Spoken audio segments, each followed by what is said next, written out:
Hello everybody, Flamin' Shark back with another video, and today we're going to be jumping into episode 7 of Danganronpa 0. We did chapters 5 and 6 of volume 2 last time. They were fucking crazy. It was awesome. It was a wonderful, beautiful time. I had a lot of fun with the episode, and it was on the shorter side, so I'm looking to kind of grind out a longer session today. This is definitely like a minimum 2 hour, but I'd like to get at least, my goal is to get at least to that 2.5 hour mark, for this episode, kind of get a little further into it, as far as content goes. Obviously, the chapters vary wildly in length, so I'm not kind of putting a chapter goal, because that's largely dependent just on how long the chapters are. But like I said, I'm hoping this recording can get to the 2.5 hour mark, if not even more. So that's kind of what we're going for here, is somewhat of a longer episode of Danganronpa 0 today. Really looking forward to it, and it should be a lot of fun. I don't really have a lot to say. I mean, obviously the interaction between Yasuke and Junko was fucking insane, and that was really the highlight of the last part. Obviously, I called the previous episode Kiss of Death, which of course, not exactly a kiss of death in the literal sense, because she wasn't killing him, she was poisoning him, just paralyzing him for a bit, but it is more of a matter of like a metaphorical kiss of death. What that kiss represented in multiple facets and multiple ways was something, I suppose, far worse than death, and that's kind of where all of this came down to. It was fucking fantastic, and it kind of blew me away, and I get the feeling a lot of what we're going to read today, and really just in the rest of this story, is going to be insane as well, but that was kind of hard to top. So, you know, we called it a little early last time, and to make up for it, we are going to do a pretty long session today. Like I said, definitely going for absolute minimum 2 hours, but almost certainly gonna get around or past that 2.5 hour mark in today's recording. So definitely looking to wrap up the actual reading portion at around 2.5 hours. And yeah, that's what we're going for. Don't really have much else to say, I think, so we might as well jump right in. I'm at the end of chapter 6, so I will scroll down right now, and here we are, chapter 7. At that moment, I woke up out of the blue. I'm assuming this is gonna be Ryoko. As my consciousness returned to me, I couldn't help but feel completely refreshed. Ah, thank goodness, I said aloud without realizing. For a long time, perhaps, I was having an awful nightmare, but now it was over. I was finally free of my long-lasting nightmare. Or maybe not? Somehow it felt like this place also belonged in my nightmare, because if that wasn't the case, why else would I be in this room? The walls, the ceiling, the floor, everything was covered with concrete. I saw no sign of doors or windows, so why would I be in such a strange room? Where am I? At the very least, I was certain this place wasn't my room. No matter how forgetful I could be, I knew I would never live in such an eerie room without a good reason for doing so. Don't tell me. I've been arrested? Or something? Arrested. My words bounced off the cold gray concrete. I thought for a moment that I could hear a man coming to my room, feet stomping with an aggressive thump, but it was really just the monster we call loneliness. Whoa, that's a little deep there, Ryoko. Interesting. Where's the exit? It was then that I sat up quickly and realized I had been sleeping on a bed. It had a pretty pink princess-style canopy with the sort of antique feel that any little girl would have wanted. But oddly enough, it was standing alone in the middle of a bare concrete room. Huh.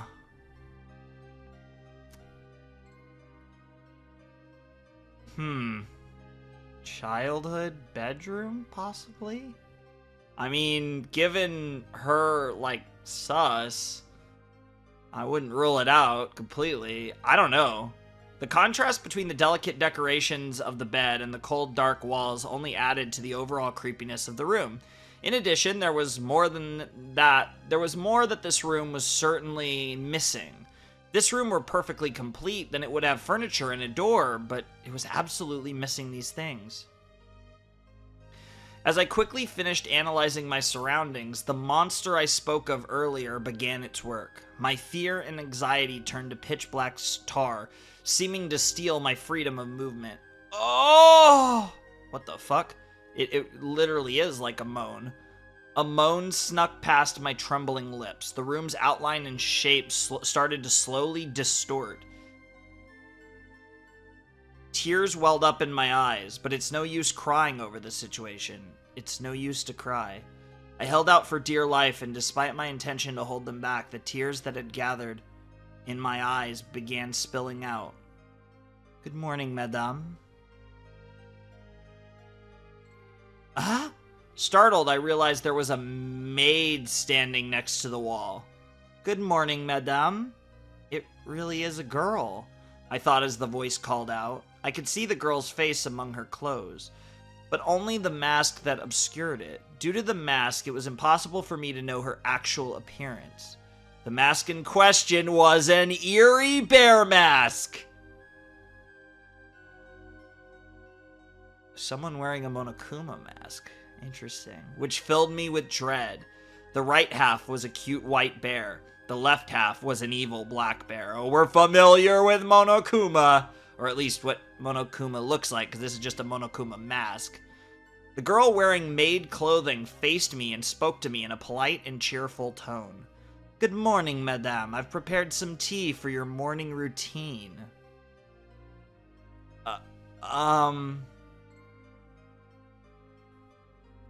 I don't think I'm your madame. The girl didn't appear to hear me. Rather, she simply walked over and held the silver tray in her hands out to me. Atop the tray was a floral patterned teacup. Steam rose from the cup, disappearing into the air. Thank you? My throat was parched after waking up and was in desperate need of moisture. Forgetting all prior caution, I picked up the teacup and drank from it. Too cold, disgusting, so weak. Incredibly, it was a 3-time loser. The tea was unsalvageable. Unable to hide my expression, I placed the teacup back on the tray. Would you say that this cup of tea fills you with despair, Ryoko? Is that what you're trying to say? Because this does seem like the perfect way to wake up if you were a despair goddess. Oh! Hello! That is weird. Black hair. So I'm trying to think. So I was thinking about the maid thing, right? And I was thinking, like, do we know this girl?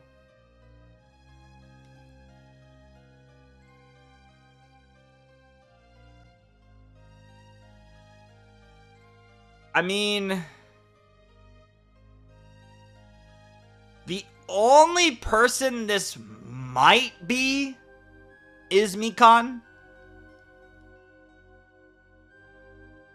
But I doubt it. I'm assuming this is not someone we're supposed to know. But using, like, the logical conclusions, because this isn't gonna be, this isn't gonna be Mukuro. This isn't gonna be, and of the remnants, the only remnant that this aesthetically could be that really makes sense would be Mikan. I mean, unless, yeah, the only other I guess technically there's other ones, but that would involve their hair color being significantly different here. Which is possible because the constructions that we saw of them were built off of how they were like when they entered Hope's Peak Academy. So it is hypothetically possible that this could be one of the remnants that didn't have dark hair, because it's possible they dyed their hair, but I'm going to assume this is not someone we're supposed to know. It's interesting we actually get a picture of that, though. Very freaky looking. I shall be taking my lead now, the bear maid said as she turned on her heel and began to walk away.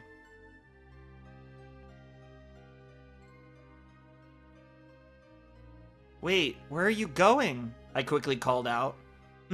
What was that? As the bear maid asked me to repeat myself, she knocked on the wall before her. Just like some sort of ninja temple, after she knocked once, the wall rotated to reveal an exit. Eh? A hidden door? At the time when we built this facility, we wanted it to adhere to Madame's sense of playfulness. The playfulness is fine, but I'm leaving. I raised my voice, feeling desperate. The bear mask tilted to the side. Just because you want to leave doesn't mean you should leave. Huh? This time it was my own head tilting in confusion. Even if I want to leave, I can't? What the hell? Am I being confined here? Confined? A surprised voice echoed off the wall. Confinement? That's a bit of a stretch. The barmaid's shoulders shook with laughter. My apologies. Just because I appear to be doesn't mean I am laughing.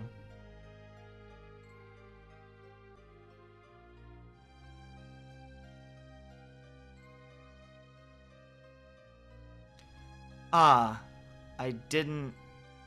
On the contrary, I am filled with sadness beyond compare. Her shoulders shook more. I am saddened because you are such an interesting person. I'm afraid I cannot make sense of your jokes. As it is currently, I don't think I'll ever fulfill my dream of having Monokuma leaving everything to me. How sad. My dream of having Monokuma leaving everything to me. Huh. That's really interesting phrasing, and I don't know... 'Cause, I mean, we could be directly referring, like, to when we say Monokuma, we could mean Junko. Or... that could mean something else entirely. I don't know. That's actually really interesting. That's a strange... It's a strange, but very interesting way to phrase that. I don't know. Anyways, the barmaid hunched over, looking heartbroken. I don't think I understand, but for the time being, how do I get out of here? Can you show me? As I prompted her, the girl moved toward the hidden door. I glanced around the room to find my bag beside my bed. Sorry, wait a second. I quickly left the bed and picked up my bag. Its weight felt familiar. There was no mistaking it. It was indeed mine.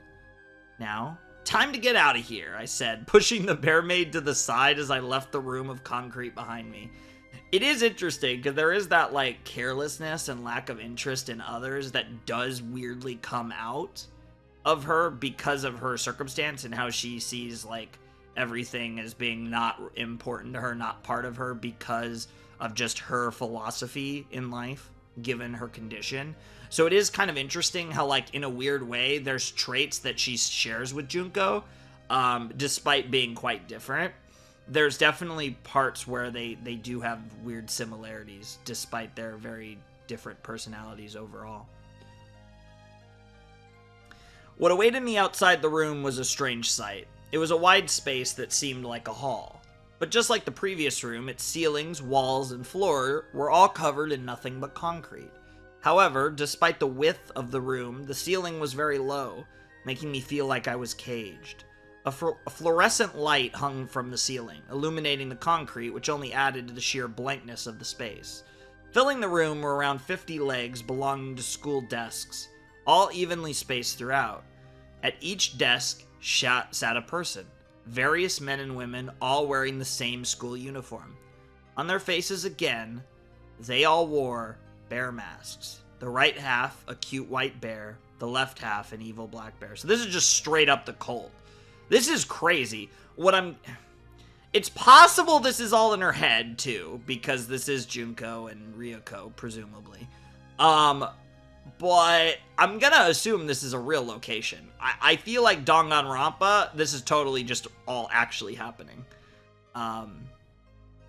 Hey, that bear sure seems popular, doesn't it? The maid next to me, wearing the same mask, answered simply, "That is not a bear. That is Monokuma!" Monokuma? I didn't really care about the name in the least. All I could see was many men and women all seated at school desks wearing the same school uniform with the same creepy masks. There was almost nothing else I could focus on other than the strange scene in front of me. One of the few things I could notice was that in front of the Monokuma heads at each and every desk were monitors. The masked heads all stared at the monitors as though they were hungry enough to eat them. From where I stood, I could only see the blacks of the monitors. I had no idea what kind of video was playing, but all the same, the heads appeared to be focusing their full attentions on them. Mind control? Interesting.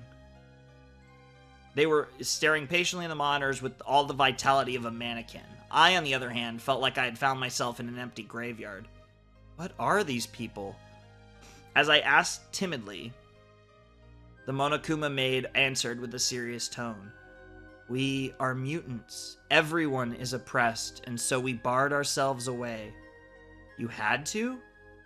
We wanted to, instead of hoping for better?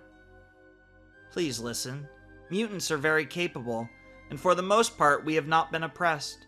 On the other hand, we believe it would be a waste if we didn't hold ourselves back. We would like to experience oppression in some form, too. Okay, this is interesting. This is the ultimate despair, then. Like, the group. Because we've never actually learned fuck all about the ultimate despair. Outside of Junko and Mukuro. I'm gonna assume that's what this is. I couldn't understand what the girl was saying at all. For the time being, I instead tried to change the topic. By the way, I was wondering where this place is. I was waiting for that, the Monokuma maid answered in a proud tone. This is our secret society, of course. Huh? Secret society? Her words seemed too childish. Yeah, world ender, right?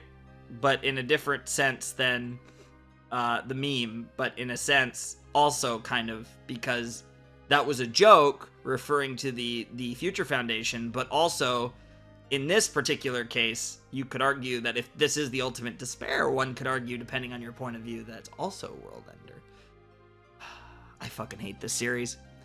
Her words seemed too childish, and the childishness too unexpected. For a moment, I doubted her and thought it was some kind of metaphor. But no matter how much I thought about it, I couldn't think of any other meaning for her words. She must have been entirely literal. A secret society, though. No one does that stuff anymore. A secret society for mutants? That's absurd. Surely you mean absurdly cool. I should mention, too, us mutants all belong to the reserve course. This is the reserve course's secret society. Okay, this thought was in my head, too, specifically because we know that Junko was able to make the reserve course worship her to the point that they all committed suicide for her. Obviously, that's like a big point in DR2. So, this makes sense. I found it. I remembered. The reserve course is... I don't really know.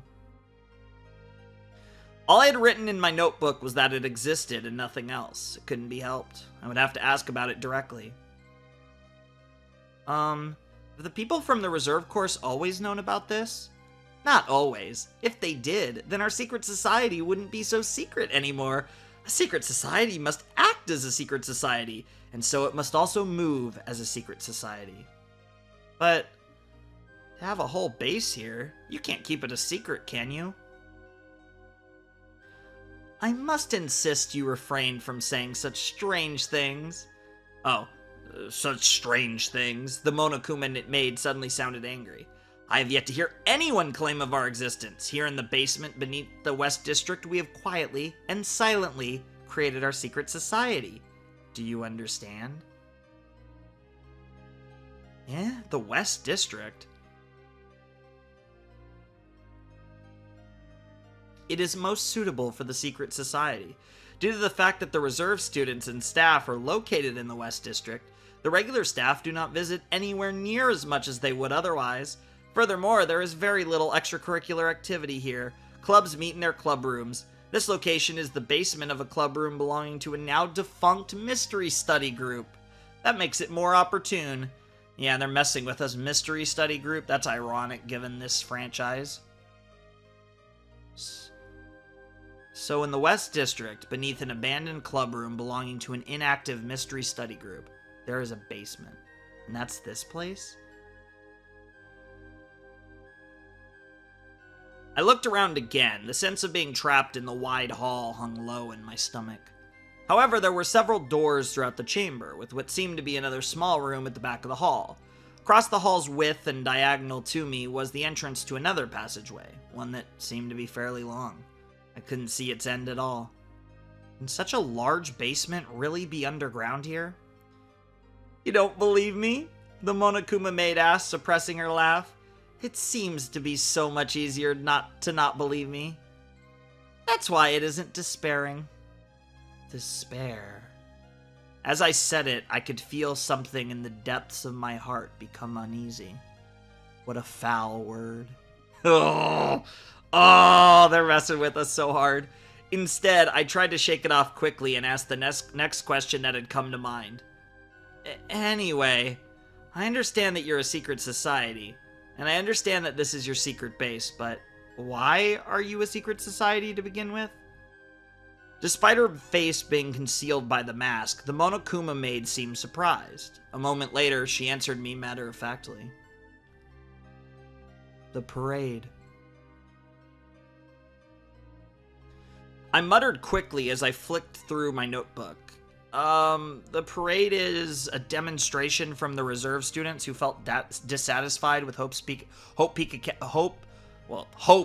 Academy's education system, right? It is not a demonstration, it is a revolution, the girl corrected me forcefully. Eh? Boo-hoo-hoo! It's so exciting! It's a revolution to change Hope's Peak Academy and the world. My heart's racing just thinking about it. Oh yeah, you're gonna do a good job too. You're gonna yeet the hell out of yourself, girl. A revolution? What did this person just say? In order for the revolution to be complete, we must destroy Hope's Peak Academy's perfect little fantasy world. This school shoves its way toward Hope, all the while tormenting and harassing its surroundings. If this continues, this school's ultimate hope will never be crushed and... wait a second? I interrupted, feeling as though I had missed something. What's the ultimate hope? Oh ho! The Monokuma maid raised her voice in exclamation. You were trying to test me with your words, aren't you? That's quite alright. I'll answer your questions in flawless fashion. Wonder why she's taking all this time to talk about such an apparently important matter. I mean, if their society is so secret, then they shouldn't be openly talking like this, right? Well, I mean... You're right, Ryoko. So why are they spilling everything to you? What makes you so special? It's almost like you're the madame. But in all the extra talking the Monokuma maid was doing, she seemed very happy that someone was listening to her story. I think it's more because it's you, madame. Ahem. The ultimate hope is the absolute talent which surpasses all other talent. A genius among geniuses, the pinnacle of human evolution.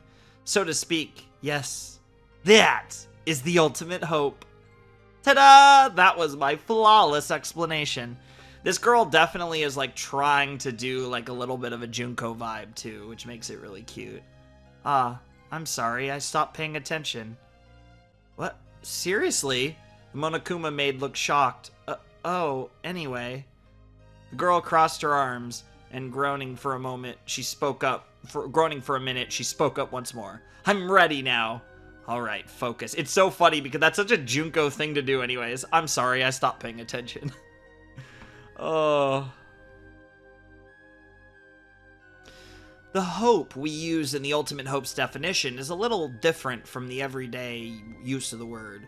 What we call hope refers to a talent so great it can be called the hope of humanity. In other words, what we call the ultimate hope is the owner of the most superior talent. And that's the difference between the ultimate hope of Izuru and the ultimate hope of Makoto. Makoto represents true hope, whereas Izuru represents talent. And hope is kind of supersedes the word talent in regards to Izuru Kamakura. So then you mean an incredible genius, but talented in every way possible. A perfect superhuman, but isn't that cheating? Well, I suppose it does sound unbelievable, the Monokuma maid sounded mildly offended. It's like something out of a comic book. Hope's Peak Academy's mascot has been given so much goddamn VIP treatment that they're basically on a silver platter outside of our reach. It'd be cheating by anyone's standards. Aren't you angry? I don't know! Despite her words, the Monokuma maid's entire body seemed to be overwhelmed by anger. We're going against Hope's Peak Academy's research and nurturing of the ultimate hope, which has an enormous budget. Even with that, its existence was hidden from the student body. We do not know the details of how classified a project it is, but it's entirely frustrating. It's more frustrating than anything I have ever experienced. That research funding is being taken out of the reserve course's own tuition. This school is literally stealing our money and our hope and devoting it entirely to their ultimate hope. They're using us as a launch pad for their stupid little make-believe story. Is that what this school calls hope? If it's for the sake of that ultimate talent, they don't care what we have to say about it. Is it not even worth thinking? Even thinking about those with no talent? Well? So, here's the thing, right? Obviously, Junko has manipulated the situation to her advantage and managed to manipulate both the reserve course and Izuru to her advantage. Despite that, the inherent flaw here is the fact that Hope's Peak Academy is fucked up. Like, yes, a very, very, very, very, very, very, very, very, very, very, very, very evil person is taking advantage of the situation for her own agenda.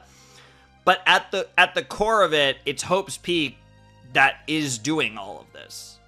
All Enoshima does is take advantage of the situation and use it to push things in the direction that she wants them to go. And this is just the perfect breeding ground for what she desires. But in the end, it's Hope's Peak that sets the stage for Junko by doing all this fuck shit, while fucking with the reserve course, using them like lab rats, doing all this horrible stuff to Izuru. Like, all of this is part of the ultimate sin of Hope's Peak Academy.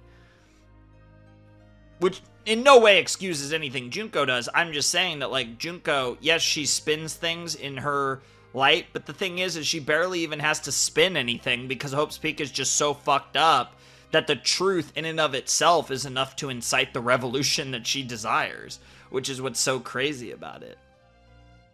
Calm down a little. Or not. Stop joking the hell around, for God's sakes. Just what is hope? The girl refused to listen to me in the least. Why are the people chosen by talent so goddamn great? The people who stand on the sidelines, aren't they great too? What bullshit. That's not fair. That's just elitist. It's fine if all of us useless nobodies die just for the sake of those celestial few, isn't it? Right? I'm right, aren't I? Gah! Now, what's ironic about this is in fighting for what they believe in, they ironically, all these useless nobodies ironically willingly died for the sake of the celestial few. So it's like really ironic that in fighting the concept of Hope's Peak, they essentially did the same thing, but instead of for the school, it was for their goddess. But like, that's what's ironic about it, is that because they were so infuriated and riled up by, their goddess to see things in this way, which, to be fair, is actually not a bad thing. Like, the concept's not bad, but they ironically fall to the same thing in a different form because of Junko's manipulation. That's again where the sins of Junko take over from the sins of Hope's Peak. But it's just really interesting. It's really interesting to hear them say that, to hear this girl say that, when you know that in the end she's gonna kill herself for the ultimate, you know, fashionista and ultimate despair. Like, it's really funny. There was no longer any way for me to stop her onslaught of verbal abuse. Bullshit. That Hope that they praise as being so mighty is bullshit. Every little bit of hope in this school is covered in bullshit. Oh, make way. The festival of shit is coming. Shit. Shit. Bullshit. Her words overflowed with nothing but hatred. It wasn't mild by any means. It was a hatred not unlike a deadly poison. A kiss of death, perhaps? She seemed to be upset with not just the ultimate hope, but Hope's Peak Academy itself, and even the very concept of hope. I wrote all this in my notebook, but soon my hand came to a stop. Yeah, this is really cool, though, because, you know, obviously Danganronpa 2 addresses this, and obviously it's being addressed in DR0 as well. But just the idea that, like, Hope's Peak Academy is built on this entirely flawed concept. And, like, obviously it's super anime, it's super weeb to have, like, oh, these ultimate chosen ones with ultimate talents and all that. It's super, like, weeb. But I do like how they deconstruct the concept. And that's one of the things that was interesting about the first game, is they didn't really deconstruct the concept much, and only for Danganronpa 2 to completely deconstruct the entire series and make Danganronpa 1 and almost the fact that they did it a lot less than you would have expected make a lot more sense because of what they did in Danganronpa 2, and how far they went in Danganronpa 2 to really kind of make this whole series feel worthwhile, really bring it together, I guess the best way to put it. And Danganronpa 0 is also doing a lot of that, so it's cool to see that while they didn't do it in the first game, they're kind of doing it in all the other Danganronpa media that came after the original game. Anyways, she seemed to be upset with not just the ultimate hope, but Hope's Peak Academy itself, and even the very concept of hope. I wrote all this in my notebook, but soon my hand came to a stop. Huh? I returned my attention to the words already written inside. Originally, is what I would say, considering this notebook fundamentally acts as my memory itself. Originally, I was suspended from the school. It also mentions the ultimate hope, the parade, the reserve course, and Hope's Peak Academy. Huh? But this has nothing to do with me. This has absolutely nothing to do with Ryoko Otonashi. This has nothing to do with me, I said, so quietly I doubted it was audible to anyone. My words sounded dry as though spoken in a desert that had grown inside of me. What do I have to do? The Monokuma maid took a deep breath and looked shyly to me. She seemed to have finally calmed down. Nothing? That's right. This whole place has nothing to do with me.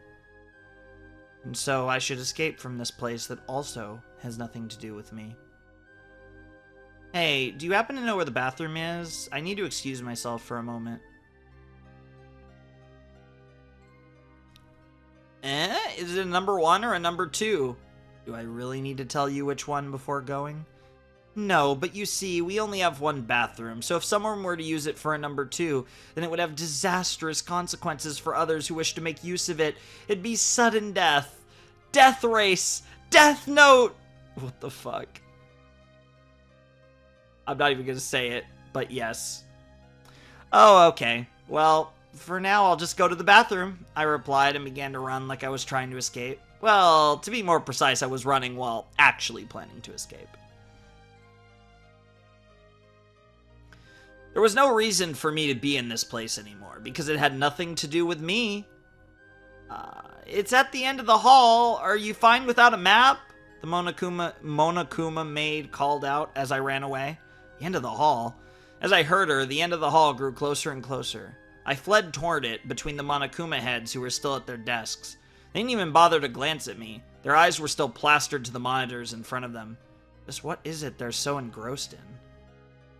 I think it's the Bay. Some sort of brainwashing, mind control, potentially. I don't know. because there's been no direct implication of actual... I mean, there's been, like, brain fuckery in every work of Danganronpa I have played/read, but there's been no direct... There's nothing that's implied like brainwashing yet in the series. It's always been like memory altering. It's always amnesia in some form or fashion. Anyways. Just what is it they're so engrossed in? I knew it had nothing to do with me, but curiosity had taken over my otherwise calm mind, so I looked back as we're at 69 nights. Huh? It was completely black. Every monitor was pitch black. None had a single image displayed on it. It is time to start again now. Monokuma head sitting in front of me said in monotone, yep. Phase 1 has ended. Phase 2 is now beginning. Interrupting the robotic voices speaking in unison, the monitors all lit up. Hope's Peak Academy presents Young People. Test the true extent of your hope to succeed. You've all proven yourselves to be among the most talented there is. To cement your own hope, you must kill more than anyone else. The final exam of mutual killing has now begun. Phase 2. Flashing words took up the entirety of the screen in a vivid and intense display that real television stations would never have used. What the heck?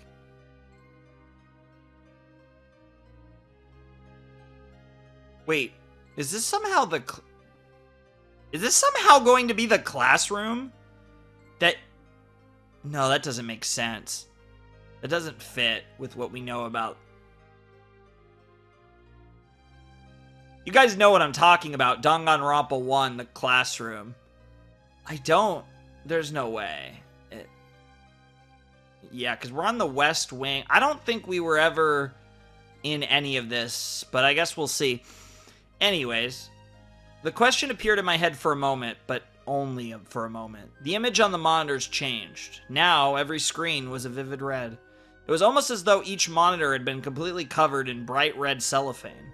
I looked more closely, and in the red, I saw something twitch. It seemed to be a person. The walls and floor of the room in the video were dyed crimson. I couldn't make out distinct features, but what appeared to be a body drenched in red slowly rose from the ground, wriggling and writhing like a worm. All of it was captured in bird's eye view by the camera. At first, I thought it was some sort of avant-garde dance or obscure video art, but I soon realized was something entirely different. As he rose, the stumbling person wandered to both sides of the screen. The clothing on his body was almost completely covered in blood. Even so, I could tell it was a uniform from Hope's Peak Academy. Is this going to be Izuru? Potentially. As the man dragged a chair loosely behind him, someone else in frame was begging on his hands and knees nearby. The man who was standing passed the chair to his other hand before swinging it up into the air. When it was over the top of his head, he swung it down and... Huh? I couldn't grasp what I had just seen. I just continued to stare at the monitor, dumbfounded. The chair was swung down innumerable times. He continued to bring it crashing down on the groveling man without hesitation. The camera's angle changed, now showing a close-up of the man swinging the chair. He seemed to be shouting something over and over again. Turn up the sound. The Monokuma head sitting in front of me turned up the volume on his monitor. I could hear the man's yelling in the video now. His voice only grew louder until it was nothing but heart-wrenching screams. I don't want to die! Apart from the anguished cries, I could hear one more noise. Squelch. Splat. Horrifying. Like yogurt and cartilage being mashed together. Every time the man swung down the chair, the sound rang out. I'm... Squish. Not bad! Splat. It's not my fault! Slosh. So... Squelch. I'm not bad! At that point, The chair broke. But the boy that had been groveling in front of him was long past broken. His head was beyond recognition, instead looking like a squashed tomato that someone had dropped. Around it, a mixture of blood and brain fluid. I was beyond able to express the sheer horror I felt. The skull of the boy on the monitor was split open, thick fluid spilling out. Well, we've officially reached 70% of the story. I couldn't look away from the body. I couldn't move at all. I stared at the monitor, stunned and beyond overwhelmed. "That's enough," the man in the monitor said to no one in particular as he shook and trembled. "I've already killed those other two. That should be enough." The boy's words were interrupted by the sound of thick glass breaking. Before he could come to his senses, another man was behind him with a bottle in his hand. Without warning, the newcomer beat the first man down with a single blow aimed at his head. Yeah,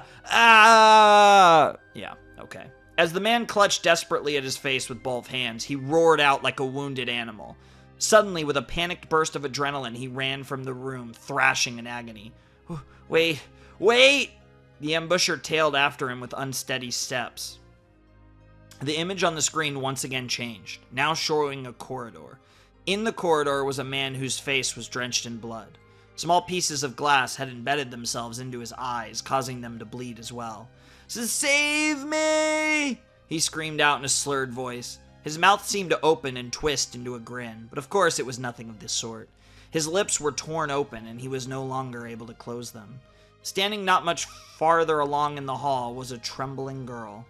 She stood otherwise alone in the gloomy corridor, holding a cleaver tightly in her hands. Her creepy appearance alone filled me with fear. However, the man running in terror didn't even see her.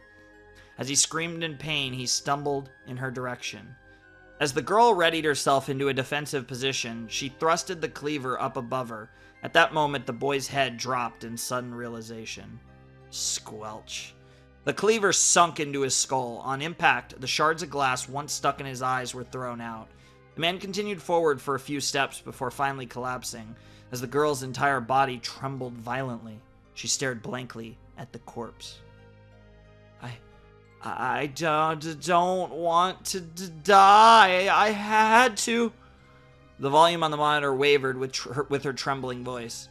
Behind her, the figure of another high school student with an iron pipe in his hand slowly moved toward her. This is really interesting because I'm just going to say it right now, but it's interesting that we're seeing the high school death match in like its super like base like form. Like we're seeing what Junko would eventually perfect with Danganronpa 1. So it's interesting that she's used this concept multiple times in different formats. And it is very Junko to like reuse ideas, but to like improve upon them, I guess you could say. That kind of goes to the thematic things that keep appearing in every work of Danganronpa media. Finally, I managed to pull my eyes away. It was nothing but a movie made in bad taste. In ridiculously bad taste. This was some sort of video the reserve students had made, right? That being the case, it truly was terrifying. More than that, it was bursting with realism. The dead people on screen seemed so real that the viewer might think their body's cold, and in return, that feeling of coldness would enhance the illusion of death. The warm blood seeping from the bodies of the dead was incomparable to the heat that was emitted from their bodies during the time they lived. A heat so strong it could fog up the lens on a camera. An immense heat that vanished after death. But just what on earth is going on? It's just so insignificant, isn't it? Much to my surprise, one of the Monokuma heads sitting in front of me, still staring at a monitor, was speaking to me. I'm assuming this is going to be a guy, because we have the Monokuma made, so I'm assuming this is going to be a dude. This is hope. This thing is hope? The boy murmured some more, sounding almost bored. As he spoke, his words seemed drenched in despair. At some point in their life, everyone just ends up thinking of themselves. Mutual killing just brings it out sooner. Yep. Yep. And this kind of shows you the origins of the concept of the killing school life. Up until then, people would say it's important to have hope, and so they'll do anything to protect it. People like us have abandoned that idea. After all, it's just so insignificant. He seemed irritated at his own words. The irritation only became more apparent as he spoke, till he began to breathe heavily. How long have you been watching this? Always? Not only always, we've only seen it 5,818 times. Did he say 5,818 times? I mean, to be fair, you've probably watched Home Alone that many times, Ryuko. I felt sweat run down my already soaked back. Even if someone had told me 100 times that this video was fake, it would continue to replay in my head. Despite only watching it once, my brain seemed inclined to believe it was real. This really is something I shouldn't get myself involved in. I have to escape right now. I looked up until I met someone else's gaze. On the other side of the hall, the Monokuma maid looked at me patiently, waving a hand. It only worsened my need to run. Chills shot up along my spine. As if trying to run from the video that now tormented my mind, I dove into the passage at the back of the hall. The sound of my footsteps echoed through the dark corridor around me. Once again, the walls, floor, and ceiling were all covered in concrete. Concrete, concrete, concrete, concrete. The passageway I found myself in was just the same. Clearly not wide enough for more than one adult to fit in, I began to feel an overwhelming sense of claustrophobia. The only light I could see was the dim, veiled lighting that illuminated my feet. The atmosphere of the thin corridor was overwhelming and strange. As I ran down the passageway, I realized I had no idea why I was running down a passageway. Anxiety took hold of me. I continued to run down this endless path for what felt like a lifetime. The only thought entering my mind being how much I wanted to get out of it. Suddenly, my feet stopped moving. Another concrete wall stood in the way before me, making it seem for a moment that I had reached a dead end. To both sides of me were bare concrete. As for the wall in front of me, I was able to make out a door that led elsewhere. Is this the exit? With that belief firm in my heart, I reached a hand out to the door. There was no key needed, no lock to speak of. The door opened with ease. Full of hope, I peered behind it. Insert Doki Doki Literature Club meme here. Not actually going to do that. That's a spoiler. A bout of deja vu struck me. More concrete. It was a small room with its walls, floor and ceiling all covered in concrete. At the back of the room, though, was a bizarre sight. 2 parallel sets of iron bars. Is this a jail cell? Is there any chance this is going to be Kamakura? I walked forward cautiously, standing first in front of the barred grate to the right. On the other side of the bars was nothing but darkness, a deep black mist. From it, a chilly and ominous air drifted out. I timidly tried to look through to the other side of the grate. "Who's there?" a voice called out from within the darkness, causing my heart to jump in shock. Ugh. Eek! Who's there? It was the hoarse voice of an old man. Okay. He sounded as if he were being overly cautious of something dreadful. There? Where do you mean? My shaking voice bounced off the walls. In the back of the cell, a shadowy silhouette came into focus. They remained seated in a chair with their head hanging down, as if they were asleep. Are you okay? Even so, the person showed no signs of hearing me. I tilted my head to the side. There's no point in trying anymore. The voice wasn't coming from the cell in front of me as I had expected, but rather the cell next to it. Okay, there's multiple people in these cells. Interesting. He hasn't been responding since yesterday. Don't you know it's useless? Useless? What's useless? Everything is useless, Ryuko. That's the point! I once again looked at the cell in front of me. My eyes finally adjusted to the darkness, and the downward-gazing face that was blanketed in shadow slowly became clearer. The face had lost its vitality. His surprisingly long, dark red tongue lolled out of his mouth sloppily. I knew at first glance he wasn't sleeping, he was dead. Is this Madurai? Eek! I screamed as I stepped back and, misjudging my footing, subsequently ended up on the floor. It seemed so real. The possibility of the corpse before me being fake hadn't come to mind at all. The situation had become scarier than anything I had ever experienced. At least out of what I could recall. Shivers ran through my body so intensely that it seemed to hurt.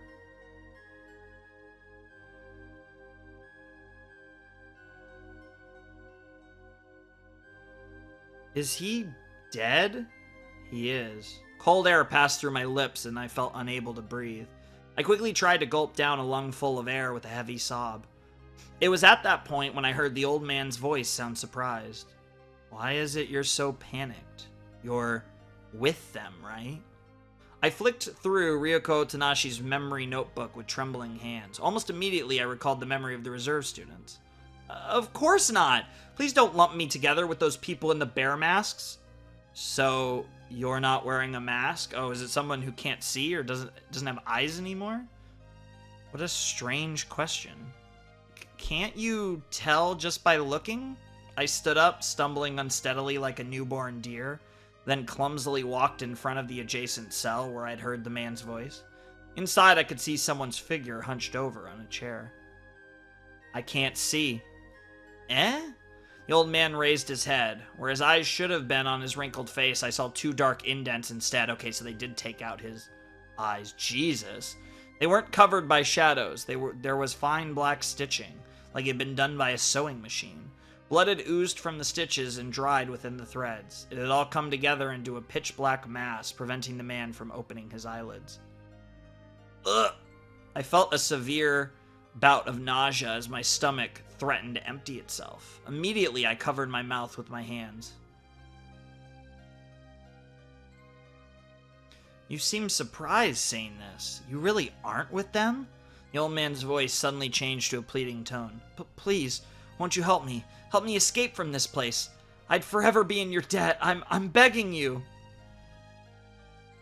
Because of the darkened skin around the desperate man's eyes, it was almost impossible to discern his expression. What happened? I asked simply, a sob coming out at the same time. They locked us in separate cells. They told us they wouldn't kill whoever's jaw they broke. That's what they said. They wouldn't kill whoever's jaw they broke? We all supported each other at first, but the circumstances became too much to bear. We were scared. If only we had turned on each other sooner, but there wasn't a choice. So, the old man's voice somehow went even lower. So, they broke my jaw. He turned toward the other cell.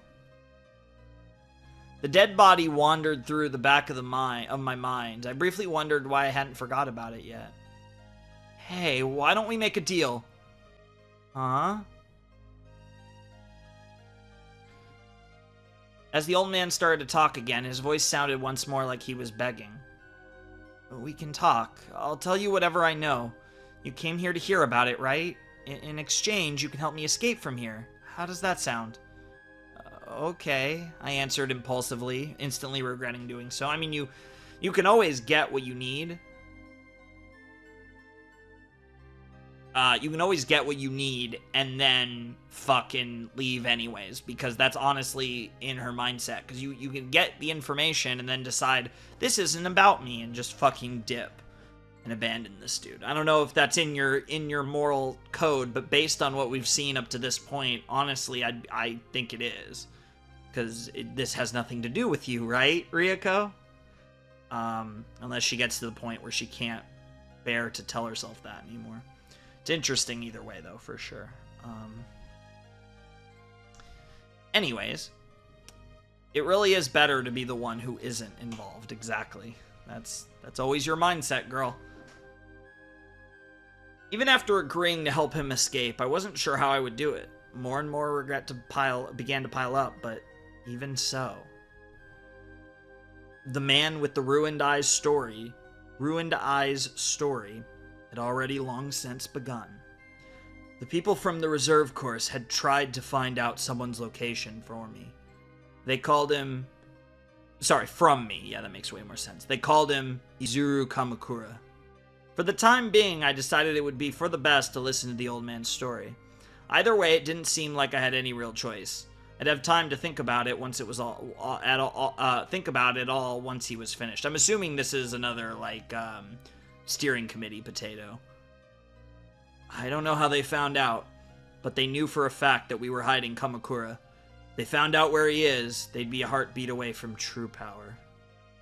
True power. I felt my jaw clench at such a cruel phase. Yeah, that in of itself, it just shows what they think of the reserve course students. Their goal is to crush this school by making use of Izuru Kamakura's existence. They'll overthrow Hope's Peak Academy, crumbling its very foundation. Little do you know that there is another entity at play who only sees the destruction of Hope's Peak as the beginning of her plan. Did you say crush? I suddenly cried out. That's too much. If Hope's Peak Academy is crushed, I won't be able to see Matsuda anymore. So, you have to do something and find a way to stop the reserve course. But what can I do? This keeps up, we'll be handing Kamakura to the reserve course on a silver platter. And there's no doubt it will be the end of Hope's Peak Academy. Even if you say that, the old school building, Izuru Kamakura is there. Jesus Christ, just like that! But please wait. I interrupted, ending the conversation prematurely. Quickly I wrote in Ryoko Otonashi's memory notebook, old school building. But then, huh? A sudden bout of dizziness hit me and I struggled to stay upright. What's happening? Until just a short time ago, we had a large number of guards there. Officially speaking, we can't do that anymore because of potential danger with the upcoming demolition. But that's not the real reason. In truth, it's because that's where we're hiding Izuru Kamakura. As I listened to his story, half distracted, it happened again. Dizziness beyond anything I could describe. My vision was becoming blurred. As I stumbled, I laid my hands on the bars in front of me to steady myself. Up until now, everything I've said... I knew the old man was right in front of me, and yet it felt as though he was far in the distance. This is Junko, like, finally, the information I've been looking for.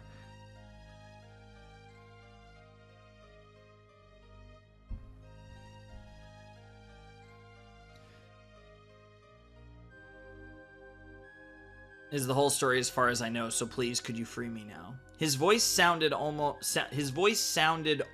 seemed muffled. That whole sentence is like fucked up.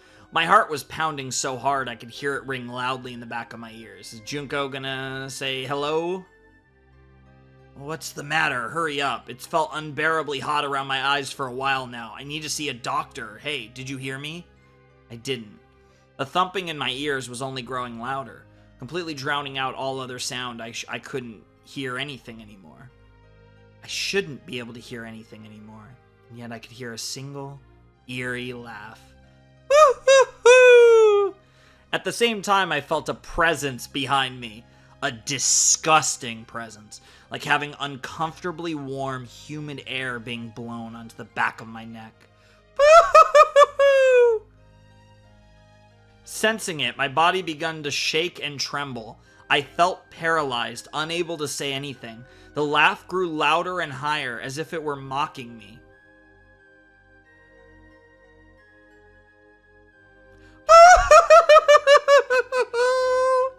What's so funny? Even the older man's shouts sounded like they taunted me as the voice became more intense.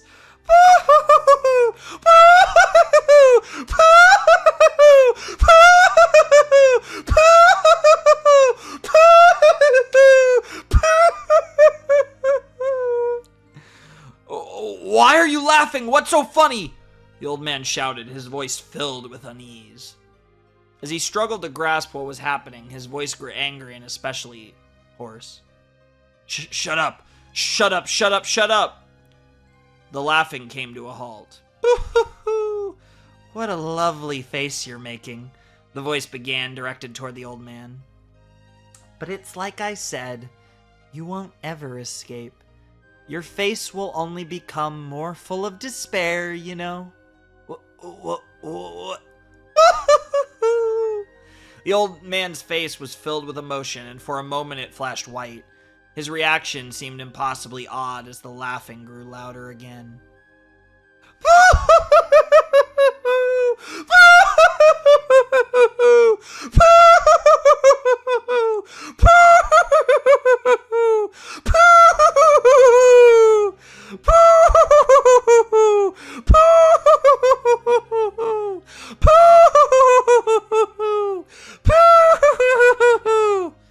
I hope that's the last time I have to do that. Jesus Christ. The laugh bounced out off the concrete around the room, each echo overlaying the previous one. Like a body with no soul, I stood still, dizzily swaying. The life had drained from my entire being, making even small movements impossible. I couldn't even ignore the voices, only try to determine which was which. My consciousness had finally reached its limit. Light, sound, and color had all disappeared at once. The scene before me twisted and warped, like paint dripping into water. The old man on the other side of the iron bars also became blurred at the border of my vision. What? As I watched the distorting world in front of me, I murmured to myself, what is this?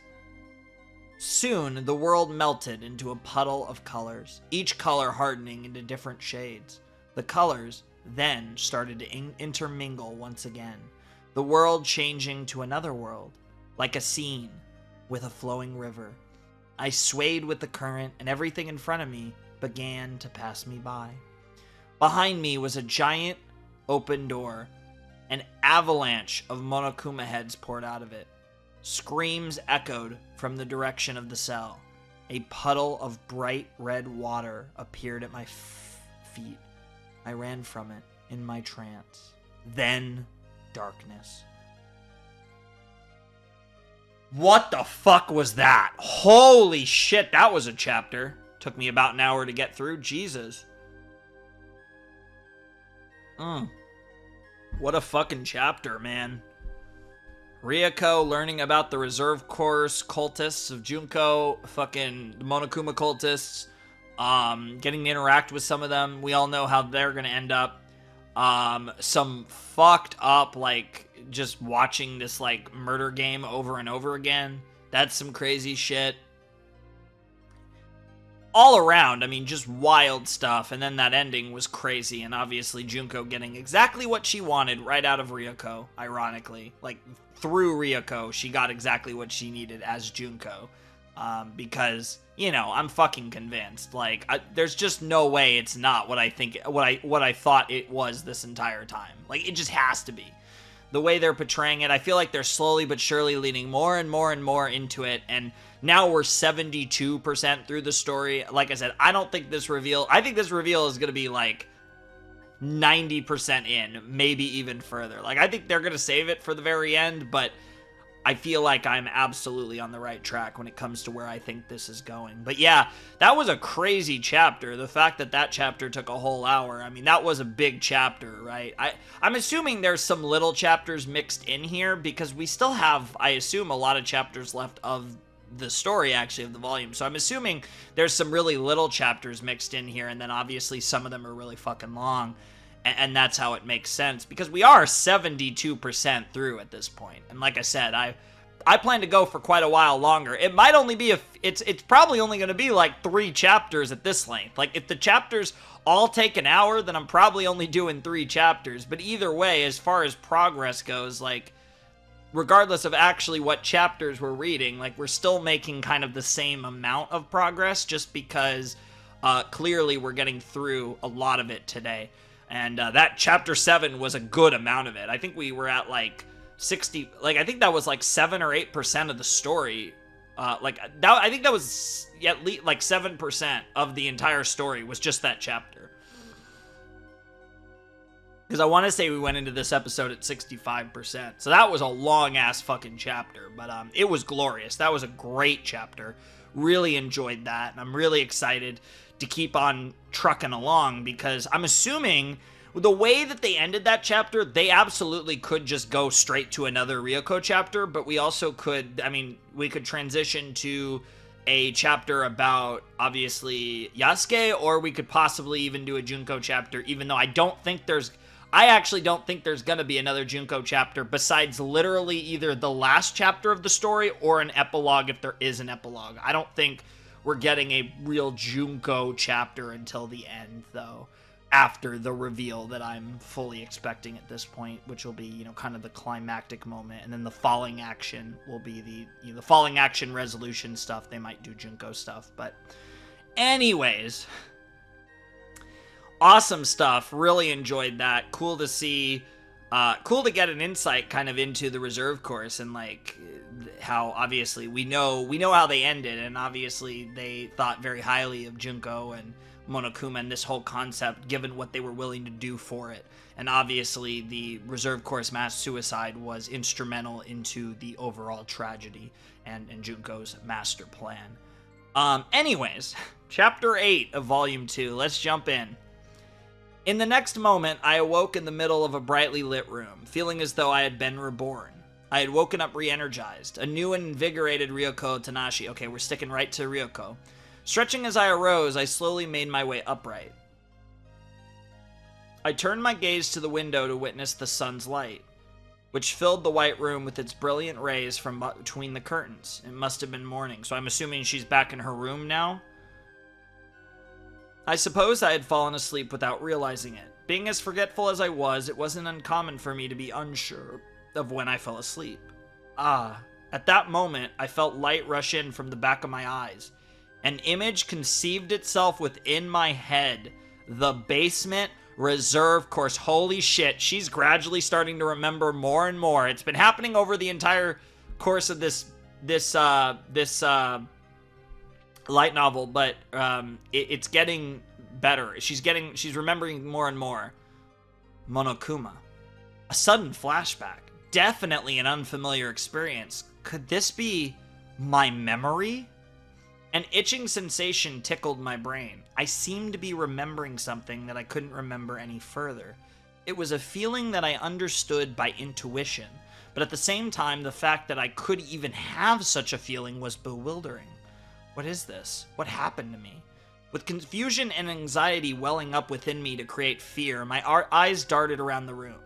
Resting beside the bed was my bag. I hurriedly rummaged through it, and just as expected, found what I was looking for. Ryoko Tanashi's memory notebook.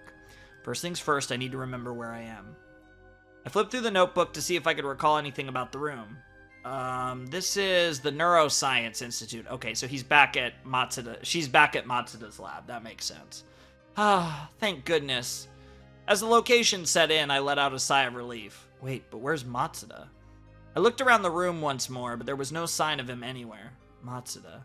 As I looked down at my notebook, I remembered something important. Speaking of Matsuda, I haven't received treatment from him for a while now. Yeah, it's almost like he was keeping your memory like this, and your memory is going to gradually return because he's not treating you. Holy fucking shit. Wouldn't that make sense? Anyways, and now I know why my head was feeling so muddled and odd. If that's right, I need to have another session with him soon. Just as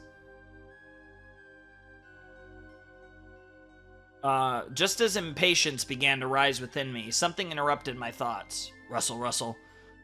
I heard a strange sound. It sounded like it was coming from underneath the bed I was sitting on. Another itching feeling surfaced in my mind, as thoughts of someone's voice resurfaced. Why are you under the bed? So I can control my frustration and actually concentrate. As I remembered the conversation between Matsuda and myself, I quickly peered beneath the bed. Matsuda? Then our eyes met. Returning my gaze was an unfamiliar girl. Okay. The only girls in this story have been Junko, Ryoko, and Mukuro. So is this a new character? Are we getting a new character? 73% in? Oh, Kyoko was in the story too, but...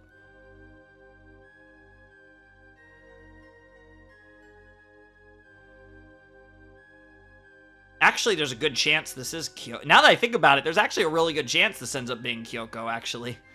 Because, I mean, who the fuck would be under there? Like, but Kyoko could be researching, you know, trying to figure out what's going on. Because we already know that she is doing that, and we never got a continuation on that.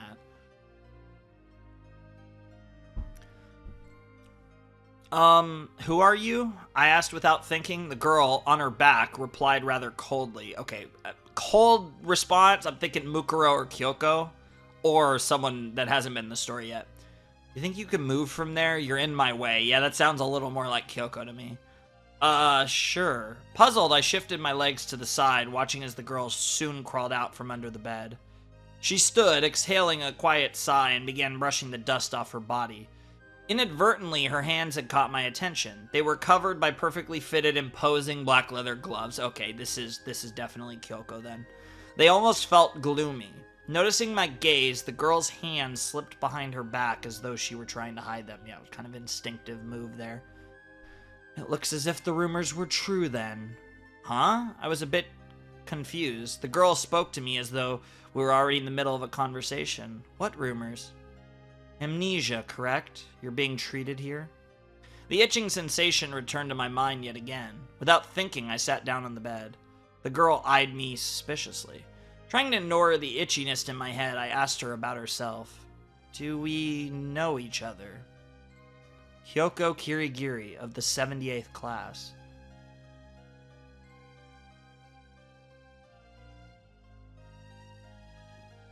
The name was entirely unknown to me. Right away I opened my notebook and searched for any mention of it, but found nothing. So we haven't met. The matter of your memory impairment was kept under wraps to prevent your own confusion, I believe. That was the decision made, was it? Wasn't it? Was it made by Yasuke Matsuda? The girl fired question after question at me, leaving me entirely confused. What are you talking about? I see, so you don't remember that either. Wait, do you know Matsuda? The girl became quiet and diverted her eyes, which only made her look more suspicious. Oh no, Yandere Ryuko about to come out! Without a second thought, I pressed further. Hey, you know him, right? If you do, then please tell me, where is he? I pleaded. He was the one important thing to me. I wanted to know, needed to know where he was. Unfortunately, I don't know either. Eh? It felt as though Matsuda grew ever further out of reach. I hung my head, unable to hide the sheer disappointment I felt. The girl gazed absently out the window, muttering quietly. I'm searching for Yasuke Matsuda as well. There's something I need to confirm with him. Something you need to confirm with Matsuda? As I echoed her words, the girl returned her gaze to me, staring as if trying to discern something. While I'm here, I may as well confirm something with you too. Huh? Earlier, you peeked under the bed while calling Yasuke Matsuda's name, right? Was that because you knew it was something he'd normally do? Huh? What? The sudden questioning flustered me, and Kirigiri continued with mild restraint. It would be best for you to answer honestly. Lying will only make this all far more confusing. I don't need to lie, so you'll answer honestly then, correct? As she pressed, I felt no choice but to answer. Yes, it's happened before. Matsuda said that when he gets annoyed, he has a habit of laying beneath the bed to clear his frustration and concentrate. But what does that have to do with anything? To concentrate, eh? A cruel smile crept up on Kirigiri's face. Seemed like she was mocking Matsuda, so without thinking I found myself about to yell in his defense, but, well, I suppose that must have been a lie. Huh? Yasuke Matsuda must have had a clear goal in mind to crawl under the bed like that, just like I had. While talking, Kirigiri crouched down to the bedside and slowly moved along its length. She stopped upon reaching me, still looking downward as she spoke. Could you move? Huh? Oh, okay. Confused, I stood from the bed. The girl gripped the bedsheets in her hands and flung them up in one swift movement. Gently, they floated in the air. I'm assuming there's gonna be like a secret compartment or something. Oh god. All of a sudden I started dying. That's what the wata is for. I guess that ice cold water that's still cold. I wouldn't say it's quite ice cold anymore, but that's fine. Most of the ice is melted. Actually, I think it's... No, there's actually still some ice left. Anyways. You can see it, right? Kirigiri said, pointing under the bed. I crouched down beside her, peeking beneath the bed. At the back, I was able to see a large opening, maybe a half-meter in either direction, that led into nothing but darkness. A hidden room. And not a terribly impressive one. I'd say it's about the size of a small storage room at best. Storage room? Most likely for concealing dead bodies. I mean, that does line up. We do know he's killed at least one potato. Huh? Huh? Oh, bro, she's about to fucking lose it. Holy fuck. Though I was completely taken aback, Kirigiri continued to speak in an indifferent tone of voice. There was a corpse hidden under here. Actually, 2 corpses. They seemed to belong to the members of the steering committee. Holy shit, he's literally covering up for Junko. I mean, that makes sense. I mean, we already know he did that with the one guy, but... Holy shit, he's literally fucking hiding the bodies. That's why the body disappeared. So he, like, stalks Rio Junko? I guess? I don't even know. I actually really curious to hear the whole thing from the boy. What are you saying? I shout unintentionally as blood rushed to my face. Without even looking at me, she continued to speak coolly. I'm joking. What the fuck? Joking?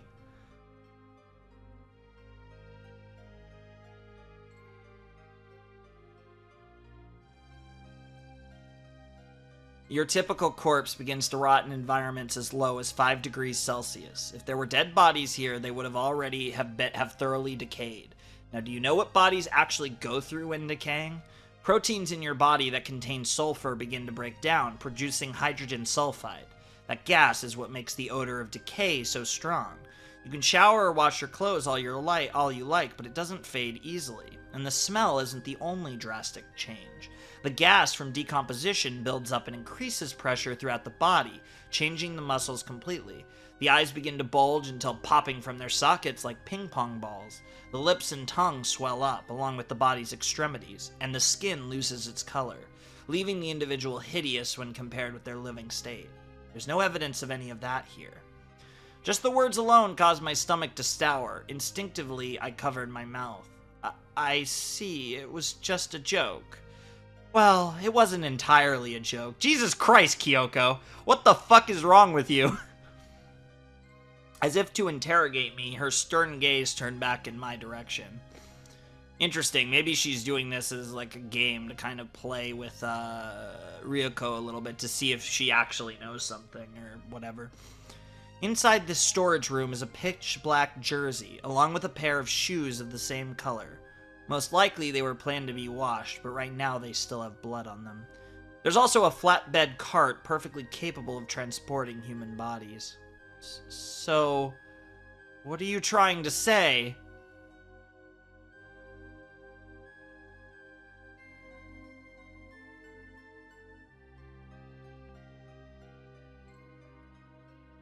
To summarize, I believe Yasuke Matsuda was involved in the murder of the steering committee members. My body jolted upright as I felt myself begin to tremble. Grinding my teeth, I shot back in desperation. What are you saying? There's no way Matsuda would murder someone. I never said that he killed anyone. Well, actually, she replied, only that he was involved with the murder. For a brief moment, her irises lit up colorfully in the sunlight. Still, that's what I believe to be the case. Though, what about the student council president? I doubt he was just simply involved with that.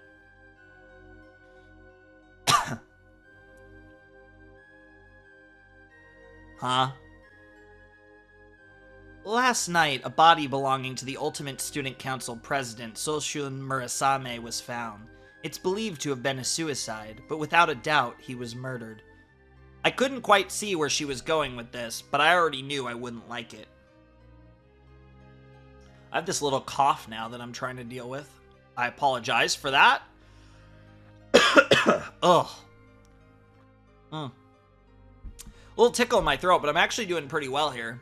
Yeah, I mean, we're almost an hour and a half, like, we're about an hour 20 in, and, I'm doing just fine. Like, this is definitely gonna be a long session, for sure. My heart began beating faster and faster, and my breathing became ragged. Sweat began to form all over my body as the blood vessels in my forehead violently pulsed. Most likely, Yasuke Matsuda murdered Soshun Murasame. Crack. I could hear the sounds of the pillars supporting my stability breaking. An intense wave of anxiety crashed into me. You know, if we didn't know who Kyoko was, I would say this Ryoko's about to fucking kill Kyoko. Ironic, their names are only one letter apart. Just realize that. But I would say, like, Ryoko would kill Kyoko right here, but obviously we know that Kyoko makes it out of DR0. Like, the characters we know make it out of DR0 are Junko, Mukuro, Makoto, and Kyoko. I don't think... Yeah, we don't know about anyone else, but we know those 4 make it out of DR0.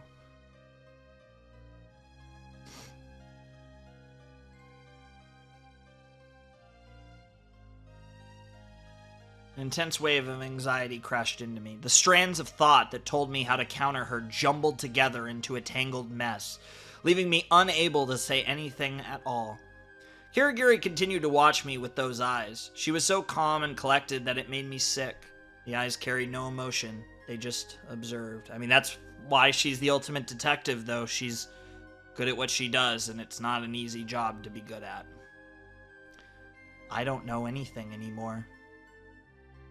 My messed up head, my tangled up thoughts, the overwhelming anxiety, those cold and calculating eyes, all attacked me at once as I sank into a bottomless swamp of confusion. I struggled, screaming out desperately as I sank. This has nothing to do with me. I've had enough. I'll forget about this. If I just forget, everything will go back to the way it was before. It's not an escape attempt, it's a battle to keep anyone and anything that isn't Matsuda out of my world. Nothing to do with me. Nothing to do with me. Nothing to do with me. Nothing to do with me. Before long, in harmony with the explosive beating in my chest, my voice rose to a scream. Nothing to do with me. Nothing to do with me. Nothing to do with me. Nothing to do with me. Nothing to do with me. Nothing to do with me. As I continued to frantically shout out, the boiling heat in the pit of my stomach bubbled up and exploded from my mouth. This has nothing to do with me! And it really did explode.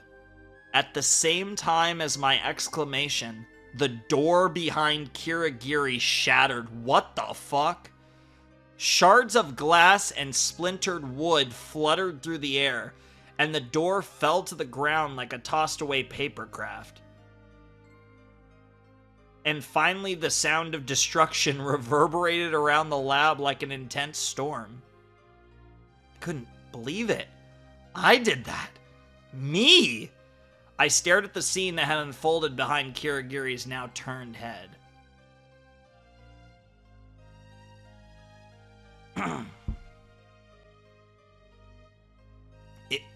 Is this my true power?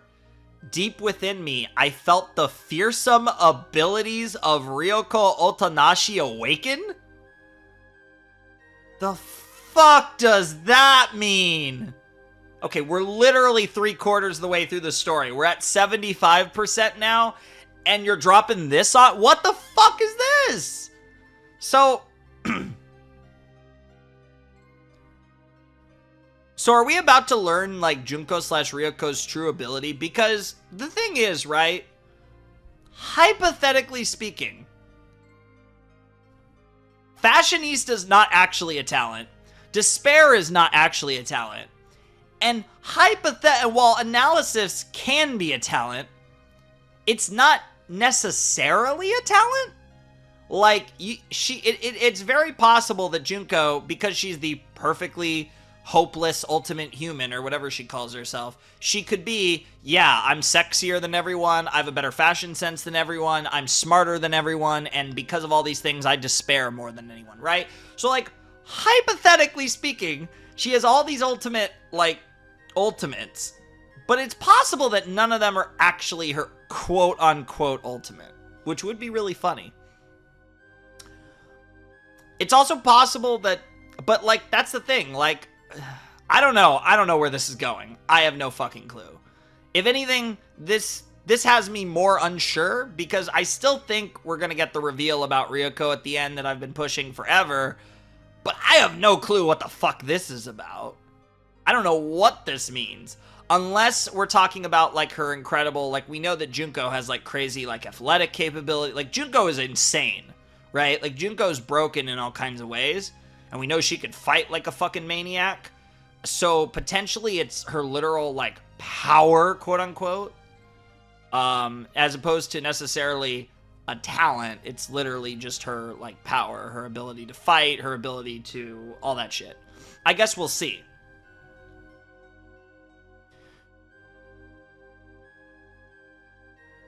Anyways, I don't know what to say, so I just need to... I need to fucking see this go down. Like, I need to keep going. Like, I'm fucking hyped. I swear to God, they're gonna fucking switch to the boy here. We're gonna finally find out what the fuck Yasuke's up to now. When I just need them to continue on Ryuko. Because we got 2 chapters in a row of Ryuko. I need them to continue from here. But, yeah. That was fucking awesome. And that was definitely a much shorter chapter. That chapter took, like, maybe a little over 20 minutes, whereas the first chapter was like an hour. So, yeah, that chapter was definitely a lot shorter, because, you know, these chapters vary a lot in length. Anyways, chapter 9. When Kyoko Kirigiri... Oh, okay. We're going to do the same thing from Kyoko's perspective, and we're going to get Kyoko's inner monologue. Okay. I like this, actually. This works. This is really cool, because we're going to get to see, like, where Kyoko's progress is on her investigation at this point. When Kyoko Kirigiri stepped into the Neuroscience Institute, the girl was already lying down on the bed. She had heard rumors about her. Supposedly, she suffered from some form of memory impairment and had since been undergoing treatment here. Seems the rumors were true then. Regardless, it was fine. The more crucial detail was that Yasuke Matsuda wasn't there. Not that I expected as much. Having already anticipated that, she shifted gears and began her investigation of the room. With Matsuda's absence, she was free to examine as thoroughly as she liked without drawing attention to herself. That said, she eyed the girl that lay on the bed nearby. I should be careful not to wake her up. She wanted to avoid any unnecessary hindrances. From there, Kyoko inspected each part of the lab carefully. After covering all other ground, she proceeded to the side of the bed. As I thought, something's definitely suspicious. The thought wasn't aimed toward the girl lying on the bed, but rather toward the bed itself. If she was curious, the only proper course of action would be to investigate the bed. As if it were already a settled matter, she began searching around the bed itself and finally the floor that was obscured by the hanging bedsheets. And that was where she found the hidden storage space. Within the space were a black jersey and matching pair of shoes. These, in addition to the flatbed cart that had also been stored there, led Kyoko to one simple conclusion. Yasuke Matsuda was involved with the murders of the steering committee. The only ones aware of the possible connection were Kyoko and her client, the headmaster of the school. That said, the corpses had quickly disappeared and hardly any decisive evidence had been found, which meant she had to look each possible clue over until she had exhausted its potential. Any evidence that had been found had been in an unexpected location. She didn't expect Yasuke Matsuda to have been involved in this, but if it was in fact the case, he may very well have an idea as to the whereabouts of the other 2 steering committee members.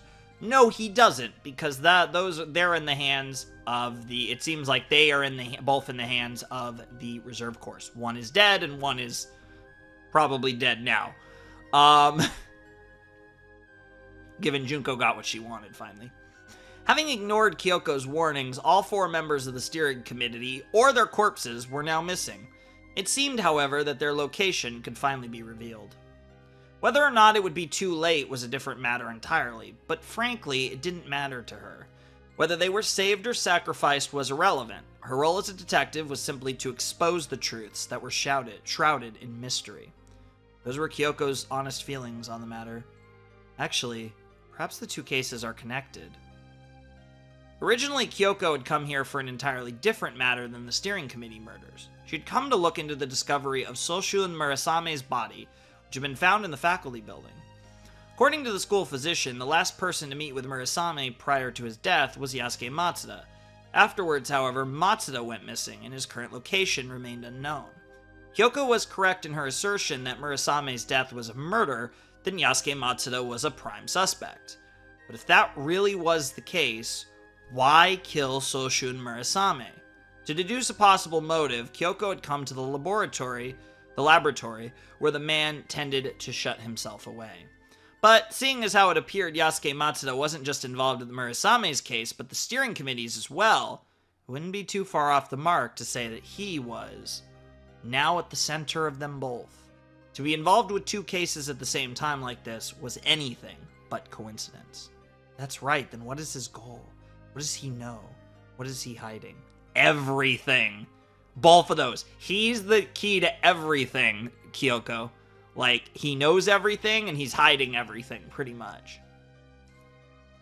Probably doesn't know anything. He might not know anything about the what's going on with the reserve course, but he definitely knows about everything else, pretty much.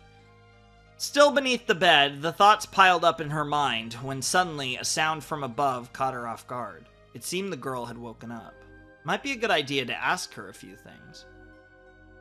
As someone who spends a fair time around Matsuda for treatment, it's possible that questioning her might reveal some new information. It might end up forcing the girl to realize a painful reality, but for the sake of uncovering the hidden truth, there was no other choice. Again, these were her true feelings. There wasn't much time left either. Kyoko was stuck with impatient frustration. If she didn't move quickly, all of her effort would be for nothing. She would miss out on a potential lead. After all, Yasuke Matsuda most likely wasn't coming back. That was her intuition. At the same time, it was something greater. It was the intuition of a detective belonging to the Kirigiri family. It was that intuition that drove her forward. She had to find Matsuda's whereabouts to further her investigation. It was a necessary step in fulfilling her duty to complete her client's request, her duty to pin down the location of Izuru Kamakura, because she was a detective. In order to fulfill these duties, she began her interrogation of the girl. While I'm here, I may as well confirm something with you too. With that, she cued a list of questions in her head, using them to corner her, intently watching the girl's reactions at each and every point. She reached a conclusion. This girl doesn't know anything. The girl's constant state of confusion didn't seem to be an act, and judging by the extent of her forgetfulness, she would be fully unable to serve as an accomplice. In other words, there was no need for any further conversation with her. Rather than grow discouraged, Kyoko mulled over what the best course of action at this point might be, but before she could come up with an answer, "This has nothing to do with me, there it is," the sudden shriek seemed to pierce her eardrums. Then, at the same time, a thunderous crash roared behind her. Instinctively, she turned to look, and found the glass shards of the lab's door flying through the air. In the midst of the chaos, a boy appeared in the doorway, and on his face, like a god of death come to deliver a bad omen to Kyoko, a wicked smile appeared. What the fuck? In the midst of the chaos, a boy appeared in the doorway, and on his face, like a god of death that had come to deliver a bad omen to Kyoko, a wicked smile appeared. So on the boy's face.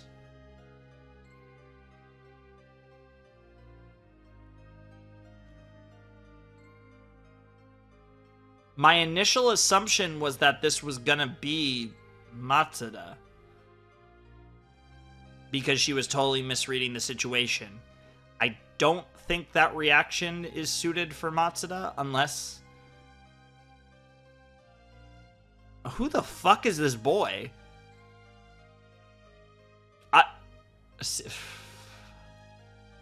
Bro, I'm not even kidding. I kind of half want to say this is gonna be fucking Nagito or some shit. Like, what the fuck? Like, I'm so... That's the thing, though. It's like, I don't know the timeline. So, like, for all I know, for all we know, the fucking remnants might not even be remnants yet. Which makes things even more complicated. I have no fucking clue who this guy is, but that was the end of Chapter 9. Very short, much shorter than... So funny. So we had Chapter 8, which was... Chapter 7 was long as fuck. Chapter 8 was like not that long, and then chapter 9 was super short, like a super short Kyoko chapter, like the other one we got earlier. So, yeah, like I said, that's what I talk about when the chapter progress is so weird, because sometimes they're really long. Like, we had one chapter that was an hour, and one chapter, like, we had one chapter that was about an hour, and one chapter that was 10 minutes so far in this session. So that kind of tells you, that's why I pretty much just judge based on my percentage meter, that we are obviously 3/4 of the way through the story at this point. Anyways, chapter 10. Let's continue on. So now we got Kyoko's little perspective of this scene, and now we move on to what happens next. What the fuck's going on with Ryoko? I'm assuming we're going to transition back to Ryoko POV. Kyoko's in the scene, and some boy, the god of death, like a god of death, come to deliver a bad omen with a wicked smile. The fucking boy in the doorway. I'm so curious who that's going to be. I mean, I guess it's possible it's Kamishiro, but that reaction doesn't seem to fit. So I guess we'll see who it is. Anyways, Volume 2, Chapter 10. Watching my scream shatter the door of the laboratory awakened me to my shocking new ability. The tale of the cornered little girl suddenly discovering her powers and seeking revenge. I was almost certain I'd seen that in a movie. But never mind that. More importantly, I have to keep my power from going berserk. I understand now. There's only one way to stop this rampage, and that's Matsuda. There's no secret or technique that could stop this overflow of power other than Matsuda examining my messed up ahead. I have to hurry. If I don't do something about this soon, something horrible will happen. That's why, in order to meet Matsuda, I'm going to have to use this uncontrollable power just one more time.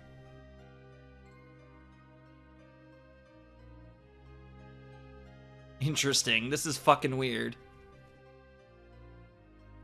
Determined, I turned my gaze toward the wreckage, glaring at the back of Kirigiri's head. I focused all my concentration on it, entirely locked on, letting out all my power with the scream. Burst! What the fuck, girl? Literally, I love how she just casually tried to fucking blow up Kyoko's head. What the fuck? And then the girl's head didn't burst like a watermelon at all. Huh? As I looked at Kirigiri's perfectly normal, unchanged head, I noticed someone's shadow standing among the wreckage and tilted my head in confusion. Oh, is this gonna be... Is this fucking Madurai again? So, you really were over here. A low, threatening voice. The boy in the jet black uniform stepped nosily onto the wreckage of the overturned door, his equally black hair swaying back and forth. His tall, slim frame gave off the impression of being much tougher than it looked, like a steel cable. Yeah, this has got to be Madurai. Too good for knocking? Kirigiri's words were cautious but cold. Mind your own business. Snapping back with his own sharp words, the boy shifted his gaze between the two of us with thin, reptile-like eyes. The moment I saw those eyes, the itchiness sprang back into my head again. Right away, I skimmed Ryoko Otonashi's memory notebook, and then I remembered. That's right, the man in black's name was Ishiki Madurai. Yep. Wait, but why? After all, he had been beaten up so many times right in front of me. First, when he was crushed under a storage shelf. Second, when he was assaulted by the Black Shadow known as the Ultimate Despair. Third, when he was confronted by Mukuro Ikusaba right here in the Neuroscience Institute. Even with all of that, just why? Are you surprised to find me in good health? I mean, he did say he's immortal. Answering as though he had been reading my mind, Madurai stretched out his arms to an unsettling length and smiled. It was an eerie smile, resembling a crescent moon, which almost made it mask-like. I've said it before, haven't I? I'm immortal. As if agreeing with his boast, the glass beneath his feet chimed. I just wanted to see Madara, but I get all... Matsuda, sorry. Those fucking... I said Madara. I didn't even say Madurai. I said Madara. What the fuck? But all I get are all these people surrounding me, all speaking nonsense. Trying to get anything out of that girl is a futile effort. Who are you? Madurai faced Kirigiri with a cold stare that would have frozen a normal person. But Kirigiri stared right back at him, shaking it off like it was nothing as she replied. You were originally investigating the disappearance of the student council, correct?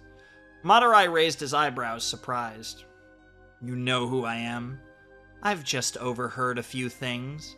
Kirigiri raised her chin, and after a brief pause, continued speaking. What I do know is that you are not immortal. After all, your ability isn't all-powerful. It definitely has its limits. Isn't that right, Hope's Peak Student Council's ultimate bodyguard? That's something only the Student Council would know. Where the hell did you overhear something like that? Grind. A peculiar sound arose from the back of Madurai's mouth. If your ears are that good, then I'm sure you know something about this. So come on, tell me. Who's the guy behind the tragedy of Hope's Peak? Where's the bastard that killed the Student Council? Haven't you been listening? Asking is pointless. Along with that girl over there, I don't know a thing about it. No, that's a lie. What makes you think that? My intuition. Do I need a reason other than that?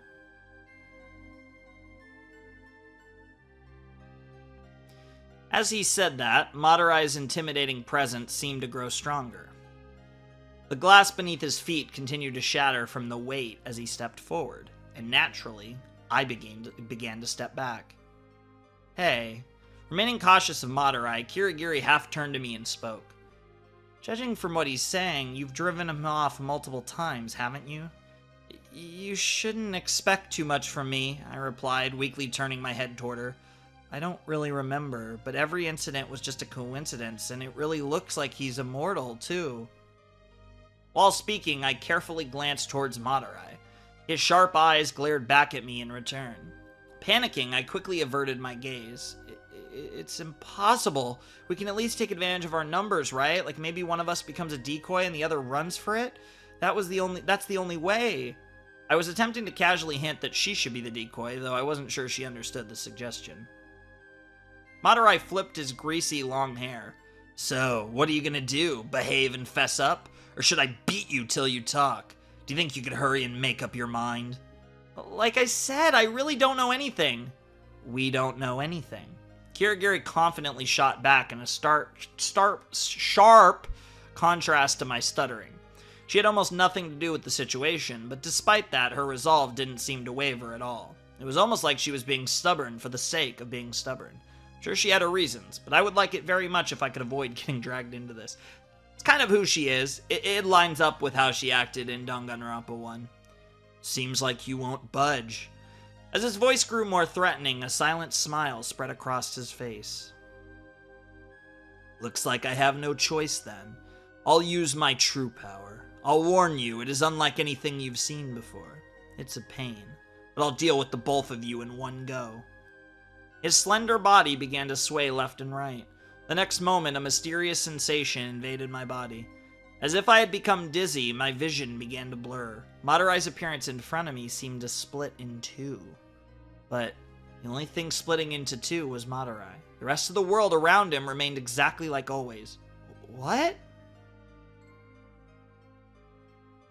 No matter how many times I blinked, the scene before me didn't change.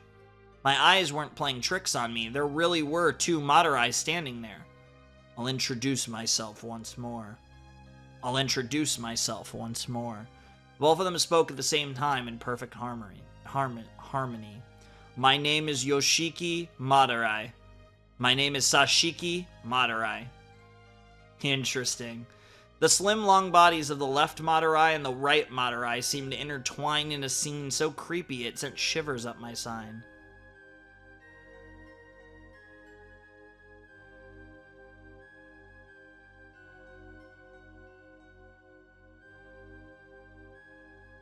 Interesting. So it's like a weird like brother thing, like sibling thing. Like what the I'll just let the book explain this. You really look and move all as one. Seems like what I heard was true then. Kirigiri's words were cautious but still sounded unfazed. Once again, the Madurai's creepy voices came out in sync. As I said, just where the hell did you hear about such things, X2? The Madurai brothers. Octuplets! from Ishiki Madurai to Yashiki Madurai, Kirigiri noted. Those who know about them refer to them as the ultimate multiple birth siblings. Due to efficiently utilizing their shared understanding, their teamwork has also given them the singular alias of the ultimate bodyguard, which is the Madurai brothers' greatest talent. At least, that's what I've heard. Fucking octuplets. That was a lot more people than I was expecting. 8 identical twins from Ishiki Madurai to Yashiki Madurai. The ultimate multiple birth siblings. The truth of the Madurai brothers' greatest talent. That's cheating, isn't it? I shouted desperately. That's not immortality at all. It doesn't even make sense. Then the 2 Madurai's mouths cracked open. Well, that's just how it is, X3. Wait, was there one more than there should have been? At that moment, I heard footsteps behind me. Both Kirigiri and I turned around at the same time, and as if blocking the doorway to the back of the laboratory, there stood another Madurai. I'm Hiroshiki Madurai. He marked the arrival of the third one. The 3 of them spoke in succession. With this, it seems you've lost the numbers game. That's what you get for letting your guard down. We're gonna beat reality into you till you fess up. The voices rang from the front right, then left, and then from behind. They had circled us, leaving me at a loss. Hey, what should we do? I turned to Kirigiri, my voice clinging to hope. This isn't the time to be thinking about that, X2. The 2 Madurais in front of us kicked what was once the door in our direction, turning the wreckage into lethal projectiles. Tch. Kirigiri rammed into me, using the force of her body to push me in the opposite direction. The wooden shrapnel missed us at a hair's breadth. Watch out. The shove knocked me on my rear end, but with no time to lose, I quickly stood up once more. Just at that moment, the collar of my shirt was pulled from behind. Gah! Not given enough time to process the pain or pull myself free, I was thrown, like a doll thrown by a rampaging child in a tantrum. My body flew through the air until it and my head hit the wall, finally coming to a stop. The sudden impact caused my vision to fade. All I could tell was that I was in the hallway. It was difficult for me to comprehend just how easily I was thrown from the laboratory. But regardless of how it happened, I now had to deal with the entirety of my body throbbing in pain. My neck, back, and behind had taken a much harder beating than expected.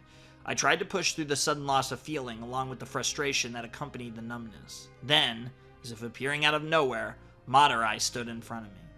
Seeming to stretch up to the ceiling, his eyes looked down on me, making him look more reptilian than ever from the sharp angle. Put simply, it was terrifying. You've gotten away time after time again.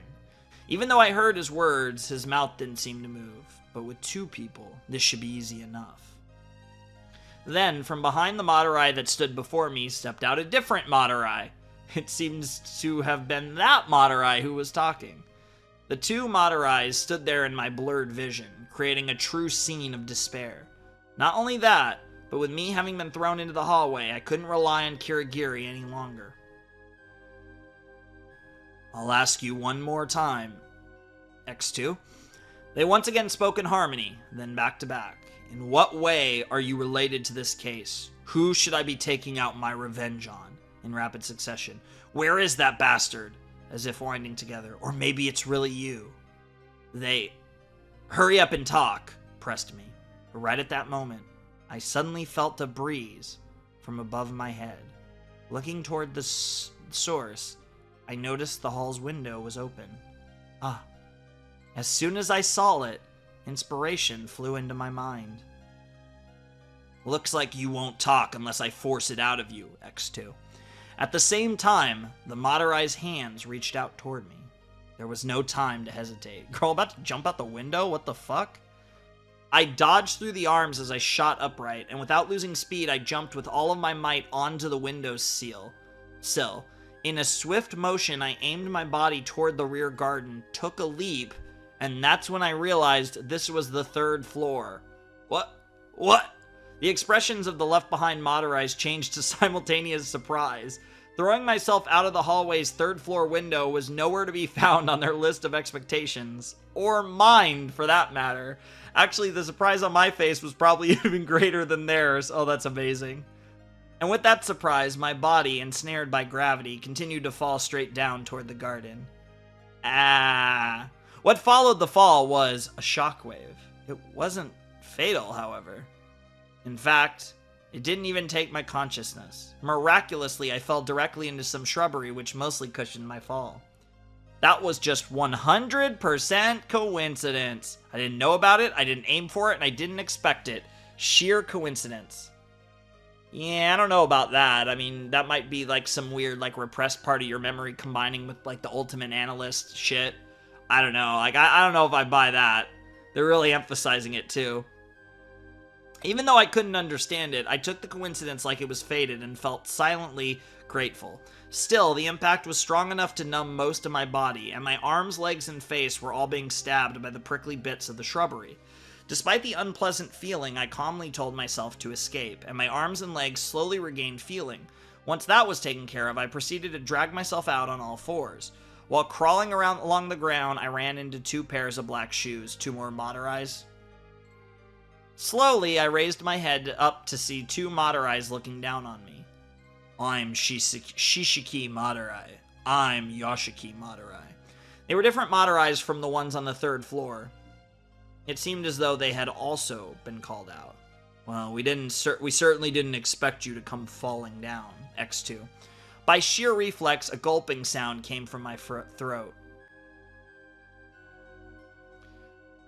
But despite this nightmare of a situation, I didn't feel confused or scared or uneasy. Instead, what I felt was that intense itchiness in my brain. And along with that itchiness came a premonition. I won't die. I won't die here. How it arose in my mind was unknown, even to myself, but that was exactly what the premonition said. I was almost completely certain about that. What's with the relaxed face? It's pissing me off. The 2 Madorais seemed to intertwine like snakes as they advanced, examining my expression. In their eyes was a thick concentration of murderous intent. Why don't you understand the situation you're in for once, X2? Together, the Madorais formed a fist, and together they raised them up. But I was looking past them, focused instead on the girl behind their shoulders. It seemed that my premonition from earlier conveniently matched the situation I was in now. You shouldn't pry into the affairs of outsiders so often. The Madorais turned around at the same time, and the girl, who was initially so far away she seemed the size of my thumb, suddenly appeared directly behind them. The itchiness in my brain, at that point, I remembered. That girl's name was Mukuro Ikusaba. I'll be happy not to say anything to anyone, but you should probably lay off that girl. Then, with both hands, she firmly gripped both Madorais' arms. Ah! X2. As their expressions quickly shifted to anguish, they fell to their knees. Give up. Your hands won't last very long at this rate. Her grip on them was so strong that I could hear it making a noise. Just where is that slim girl hiding all that power? Either way, the ones that understood her strength firsthand were the suffering Madorais themselves. Don't screw with me! X2. XD, KW. The kneeling Madorais screamed, almost at the same time. Behind Ikusaba, who was in turn behind the Madorais, emerged 2 different Madorais leaping toward her. Right and left legs shot out in symmetry in a set of flying kicks towards Ikusaba. Without seeming phased in the slightest, she released the arms of the Madorais in front of her and dodged the incoming kicks in one fluid motion. The 2 brothers who had attempted the attack shifted their positions nimbly before landing. The 4 Madorais had Ikusaba completely surrounded. What do we do about the girl over there? Leave that one to Roshiki. Can you handle that by yourself? It's not like she's accustomed to combat. First, let's take care of this one. Yeah, that would be simpler. As they discussed their strategy with their ridiculously similar voices, their firm watch over Ikusaba did not waver even once. Ikusaba showed no sign of feeling cornered. However, instead, she was rapidly glancing between each of their faces, seemingly murmuring her strategy to herself. I take down these 4, and just leave one for Kirigiri. Got it. All according to plan. What the fuck? Why is this all according to plan? What the fuck are you doing, Junko? What the fuck? All according to plan. As those words reached their ears, the Madarai's reacted instinctively. In unison, all 4 of their voices shouted out, "What the hell are you talking about?" Ikusaba, of course, responded calmly. "Nothing, really. At least nothing you would need to know. All this time and you guys still haven't found any of the valuable information you're supposedly looking for in the first place? That's exactly why I'm telling you now. You should probably give up." Shut up, shut up, shut up, shut up! The 4 intimidating voices attacked Ikusaba all at once. "You think we can give up now? We swore to them. We'll keep on going for the student council. We'll prove that to you. We swear to protect the student council's honor. We'll protect it to the death. We'll take our revenge on you. We won't let anyone get in our way." From right to left, from front to back, their frustrated interchanging words flew through the air. In response, Ikusaba simply scratched her head, sighing without a care. I feel like I can relate to what you guys are going through, but no, that's a lie. I actually can't relate to it at all. But I understand it at least. But the girl responsible for what you're going through is different. She gets nothing out of understanding you. Your thoughts or your hope. Things like that, they mean nothing to her. The one who set up this whole ordeal doesn't give a damn about your feelings. So trying to exact your revenge on her is futile. Oh my god, Mukuro. That was fucking chilling. Holy fuck. Mukuro, man, hearing Mukuro talk about Junko is hype, man. I can't wait to read that Mukuro if story. I'm like, getting some Mukuro in DR0 has me even more hyped for the Mukuro if story. That will be the next thing we do after DR0, and that, I'm assuming, will be a lot shorter, but at the very least, it'll aesthetically be nicer, because that'll actually be, like, in the game, so it'll be like a, you know, a more chill read-along. I'm assuming it'll have its own OST, and everything will be great, and we don't have to, it'll be a lot less, you know, scuffed like this is. Anyways, grind, grind, grind, grind. The sound of each of them grinding their teeth simultaneously filled the garden. "You don't know anything about us, but you're aware of the tragedy of Hope's Peak, it seems. That's convenient. We'll listen to what you have to say, but only after we thrash you." The 4 Madarai's each bent down slightly in a prepared stance. Even after I warned you, Ikusaba seemed to grumble. I really didn't want to deal with any more victims. Victim, victim, victim, victim. Once again, the fact that the Madarai's is just a bunch of fucking brothers that look the same is like, I don't know, something about that has made it more of a meme for me, and now it's like, instead of being serious, I feel like I'm just memeing every time they say a word. Once again, the Madarai's all shouted in unison. Encircling her like a pack of wild dogs, they bared their teeth and roared. Do you know about our brothers? Where did they disappear to? What happened to Ishiki, Nishiki, and Mishiki? Jesus Christ, so many fucking Madarai's. Ikusaba cut her eyes to each in turn, responding with a freezing glare. Don't come near me. Those words alone triggered it. A sound rang out as though the air itself had ruptured, as the 4 brothers kicked off the ground with all their might, heading toward Ikusaba from 4 directions all at once. Like I said, it's pointless. Just as Ikusaba was about to receive the brunt of the attack, she dodged them completely in one fluid movement. No matter how many of you come at me at once, your base actions never change. That kind of pack mentality attack won't make it through to me. While murmuring in that perfectly calm voice, she moved at a speed that was incomprehensible to my eyes. The Madarai's attacked with such coordination that even their breaths were perfectly synced, and yet Ikusaba anticipated their every movement, dodging them brilliantly. It was almost like she was from a different dimension entirely. I won't let anyone oppose her. Even in the midst of her dance, she murmured. Her breath didn't falter once. Because this is for despair. Ah! Mukuro Ikusaba. Watch out for her. The Madarai's continued to repeat their ineffectual attacks as Ikusaba began to move faster, rolling like a torrent. Eventually, the flood mercilessly swallowed them up. In that moment, it was entirely one-sided. It had begun one-sided, and it ended one-sided. When Ikusaba finally came to a stop, the 4 Madarai's lay around her feet.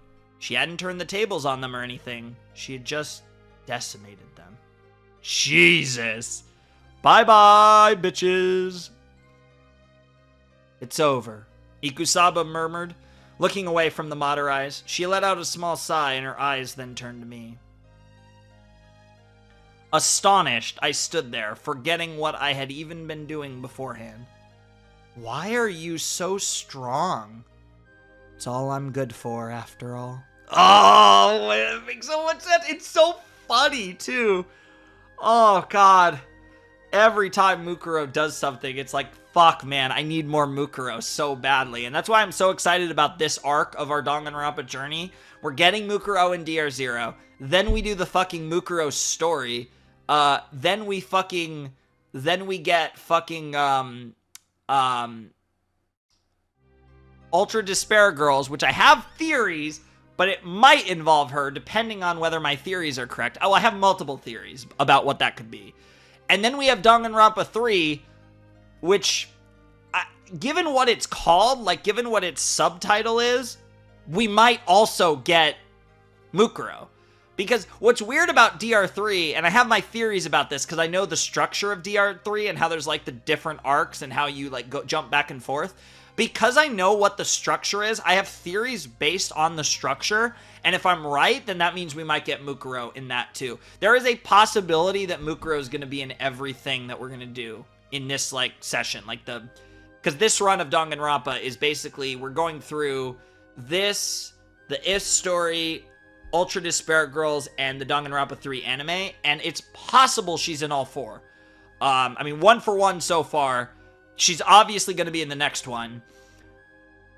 And then I'm less sure about UDG and DR3. Those could go either way with her, depending. But I'd say there's a good chance she's in one or the other, depending on, again. Because I think one or the other is going to explore the past. Like, after after DR0, before DR1, I think. Because, like, I doubt we go before DR0 just because it's called DR0, so I just doubt we're going to jump before that. But I think either another episode or DR3, one of those is going to touch on post-DR0, pre-DR1 Danganronpa. But it doesn't matter. It doesn't matter right now. We'll get to that soon enough. We are actually 79% through this story. We're about to hit 80, so we are doing a great job here. It's over, Ikusaba murmured, looking away from the Madorais. She let out a small sigh, and her eyes then turned to me. Oh, yeah, I already did the, why are you so strong? It's all I'm good for, after all. And then I was like, oh. As she replied, she didn't have anything that one could call an expression on her face. It was almost like she was wearing an emotionless mask, its only distinct feature being specks of blood splattered here and there. Are we about to get a picture? Yo! Fucking Mukuro going off, fucking up all of the fucking Madorai fucking brothers out here, basically fucking clones up in this shit. Cool fan art, though. I mean, fan art, cool art. It's like, it's not fan art, it's actual art. That's actually one thing when I finish DR0, I actually can't wait to go through it and, like, see, because I'm assuming all this art is, like, it's in the actual book, so I can't wait to, like, because, I mean, I have the books, they're obviously in Japanese, but I do have them, so I can't wait to actually look through them once we finish this. That'll be cool. I guess I can look through the first one. But yeah. Anyways. Why did you save me? Well, just because. Just because? Ikusaba nodded and dropped her gaze down to her feet. After a few moments of silence, she gently opened her mouth again. It's kind of like an RPG, a video game. You're probably familiar with with the RPG, the video game RPG, and the military RPG, to be honest. Although, to be fair, Sonia probably is familiar with the military RPG as well, to be fair. A video game? Is it really? Just your typical RPG or something. The people who live in that world, it looks like they have their own will, but that's all just appearances. In the end, they're just scripted to act in a way convenient for the game to progress. It's the same with the protagonist, but the protagonist doesn't even realize what he is. Fucking hell. Like, obviously this is meta, but, like, there's deeper meaning to it because every protagonist so far in Dangan... Fucking hell. protagonist doesn't even realize what he is. Every protagonist in Danganronpa has not realized what they are. Makoto didn't realize he was the ultimate hope until the end. Hajime didn't realize he was you-know-who until the end. And Ryuko doesn't realize she's the ultimate despair until the end. Pretty sure. Pretty fucking sure at this point. I know I've been saying that for like ever, but sooner or later we're getting answers. Like, we're on episode 7, and I would say that in all likelihood we're gonna finish this probably, I think, in episode 9. I don't think we're gonna get to 10 episodes here. I don't think we're gonna finish this next time. It's possible. I might, try to go for it. I might try to grind it out and finish it next time. But we're definitely close to the end of DR0, that's for sure. And honestly, because like I said, I'm still going for a while. I feel good. I have no problem. Keep going and going. We might actually finish DR0 next time. My original goal was to finish it in 8 videos. And so, if that is how it works out, that would be great. So we might actually finish it next time. You never know. We're definitely, all I know is we're not finishing it in this video. But, anyways. What are you trying to say?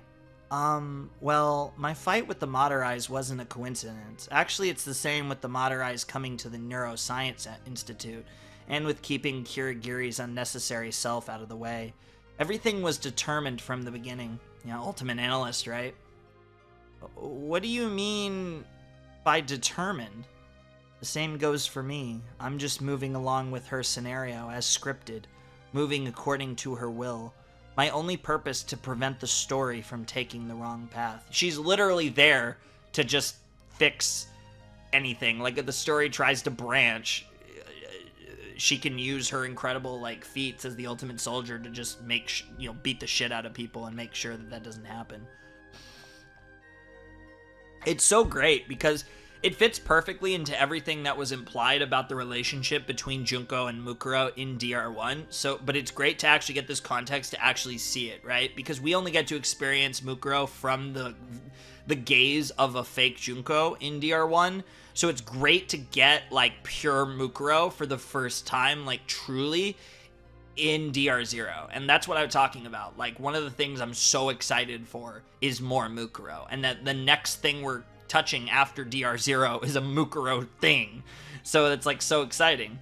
Because, she's just such a cool character. And, we haven't actually explored her character, but just, she's so interesting to me, and we haven't even gotten into her. But every little bit we get here just makes me more excited for her. Anyways,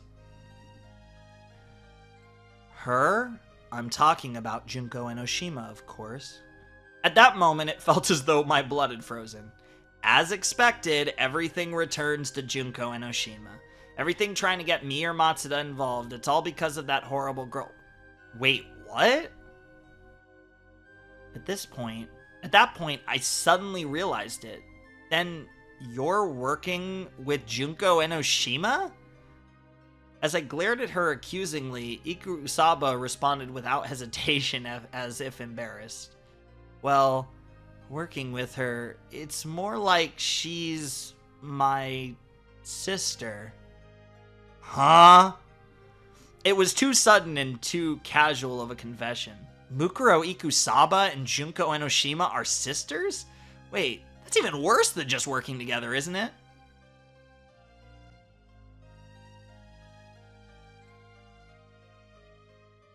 But even though we're sisters and we're connected by blood, none of that means anything to her. All she looks for is despair, other people's despair, her own despair. That's all that exists for her. For a moment, it seemed like Ikusaba's eyes were gazing somewhere far away. That's why whoever it may be, whatever situation it may be, whatever world it may be, it's all meaningless to her unless she is dealing with despair. That's the world of Junko Enoshima, the girl known as the ultimate despair. What the? But that's ridiculous. Yes, it is. That's just how Junko is. Yeah, it's her characterization. It's what makes Junko Enoshima Junko Enoshima. She's been very clear about this to us. As I heard her response, I felt a new sensation of dread. This time, it was creeping up from my feet, bit by bit. She really is ridiculous, to the point of despair. She's the lowest, worst sister ever, but that's why I can't leave her alone. That's why I have to help her. After all, I'm the only one who can understand her. Then, as I looked at Ikusaba's expression, I was suddenly taken aback. The ever so emotionless face was smiling. Ecstatic. Oh god. Oh god, what the fuck are you about to do? Here we go! Danganronpa incest, right? It's coming. You know it's coming, and so is Mukuro. I'm calling it from a mile away. I mean, you know, Junko gets off on despair, and we know that is not, her sister is not excluded from that in any way. In fact, if anything, that made it hotter for her. We've seen that. I don't know if she attracts despair, or despair attracts her, but she's lived her whole life with despair. Oh my god, is this like one fucking giant quote? Holy shit, Mukuro's talking. But she's lived her whole life with despair by her side. She lived while immersed in despair. That's why she began looking for despair in others.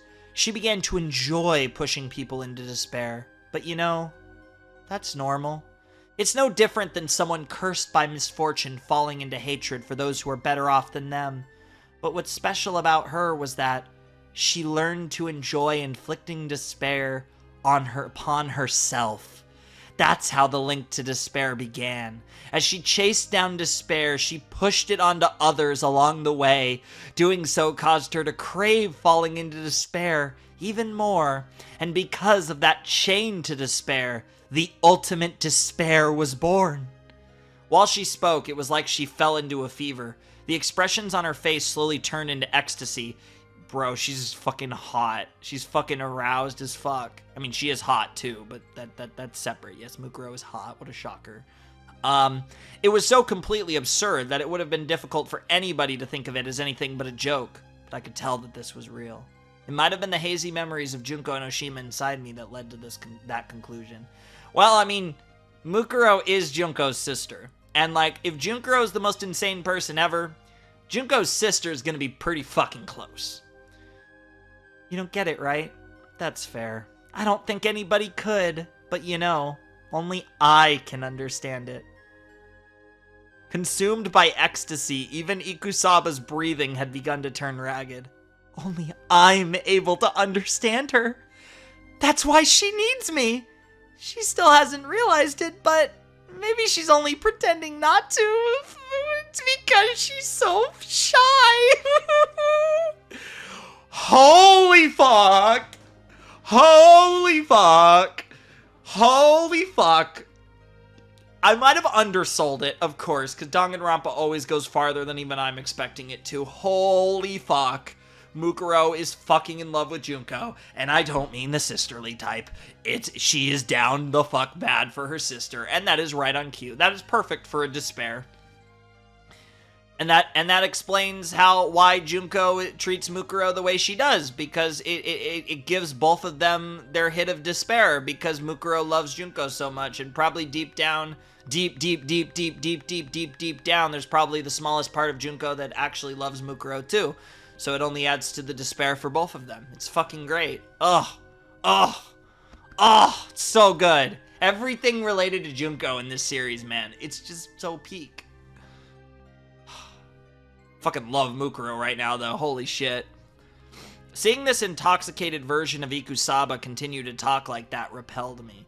It was obvious to me now that she didn't have normal feelings for Junko and Oshima. You fucking think? Jesus Christ. But that sort of thing shouldn't have anything to do with me.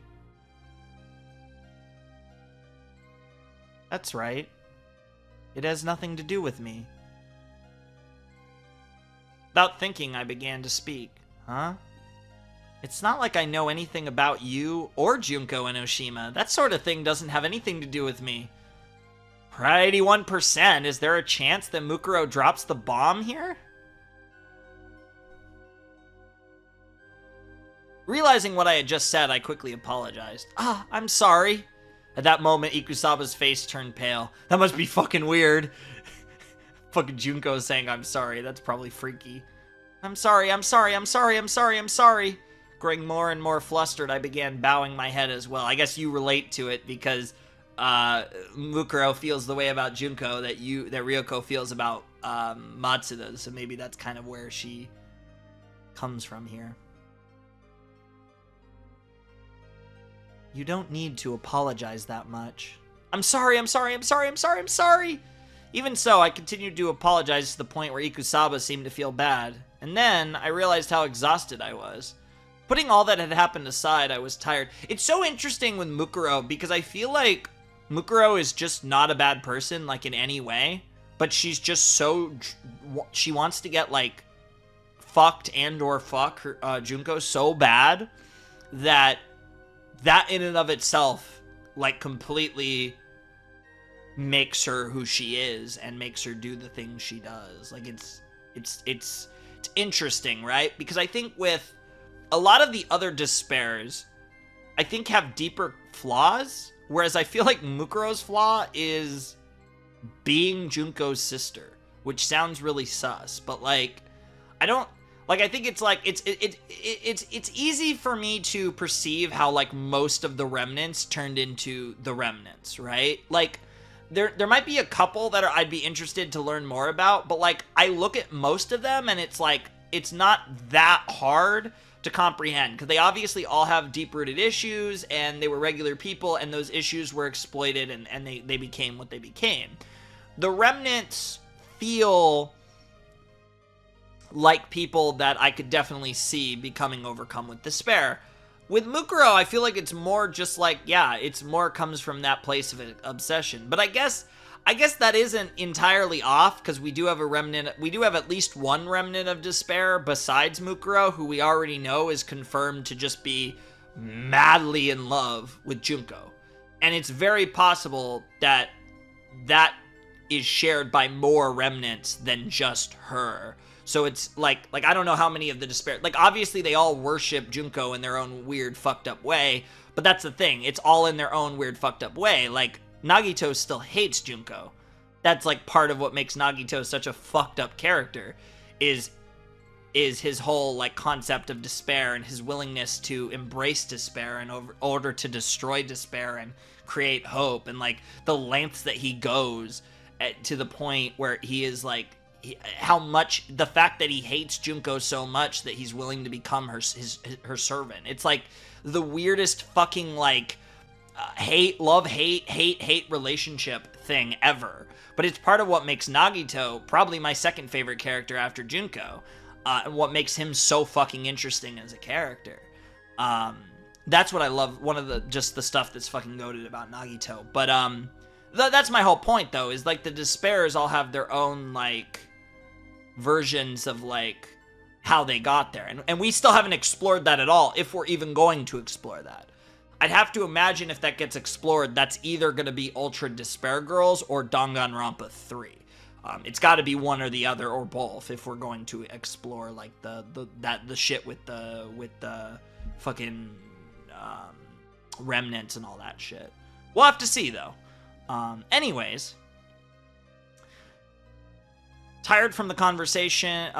Putting all that happened aside, I was tired. Tired from the confrontation of the Madorais, the conversation with Ikusaba about Junko and Oshima, and above all, I just wanted to see Matsuda. That's right, I wanted to see Matsuda. Hey, it's okay if I leave now, right? With eagerness immediately and fully blowing my tiredness away, I felt it was time to leave. And so, without waiting for an answer, I said goodbye. Anyway, thanks for helping me, I'll be leaving now. With just those words, I started running off and... Oh wait, I still haven't told you the whereabouts of Yasuke Matsuda. Immediately breaking to a stop, I turned around and faced Ikusaba as she spoke. If you don't know where he is, you probably won't be able to see him. How do you know where Matsuda is? I immediately ran back up to her. More importantly, if you know, then please tell me. But as I approached her, I found myself taken aback. Ikusaba's face was radically different from before. A grim, stern expression. as though she were a sniper in a battlefield, aiming at her target.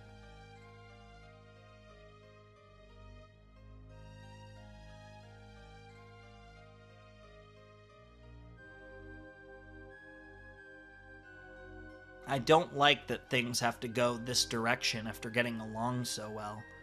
But this is part of the scenario, so I have no choice.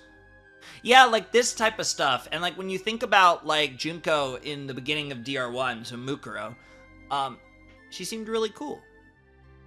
And like there wasn't much issue there. Sorry about that, I had to go out for about 5 or so minutes, but you guys probably didn't even notice. I didn't even need to say it, honestly, because I, obviously cut that out. But yeah, we were getting into this. Ikusaba was starting to talk about Matsuda, so let's get back to that. I don't like that things have to go this direction after getting along so well, but this is part of the scenario, so I have no choice.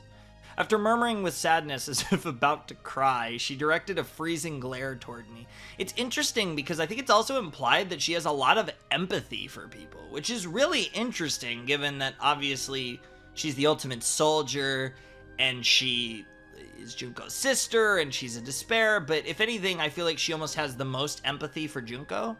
Because in her mind, she feels like Junko suffers them. Like, it's really interesting. Like, the characterization of Mukuro has me just so excited for more Mukuro. It's really interesting. I really want to explore this character. In order for me to tell you Yasuke Matsuda's whereabouts, an exchange is required. Exchange? Ikusaba pointed toward the Madorais lying on the ground and spoke with a low voice. Those people laying over there still don't know about the last remaining member of the student council president, being murdered. I'm sure if they found out, they would fall into despair. Despair strong enough to push them to the point of even dying for the sake of revenge. What are you saying? Oh my god. My voice was tense. I had an idea of what she was talking about, but I didn't want to say it. If you leave them be, I'm sure they would go and kill Yasuke Matsuda. Oh my god. Mukuro's gonna just make... Oh my god, Mukuro's going to convince Ryuko into killing the brothers. Instead of doing it herself, obviously. I'll incapacitate him, but you are the one that's gonna commit the acts. Oh, this is so good. This is so good. I can't... Oh my god. This story is so great. Like... It's sus as hell. But what a fucking story, man. I love this shit. Kill, kill, kill, kill. Kill, kill, kill, kill, kill. The words soon began to spin around in my head. Why does Matsuda need to die? The student council president's murder has nothing to do with him. That's not true. It has very much to do with him. Ikusaba shook her head. Because Yasuke Matsuda murdered the student council president. Murdered.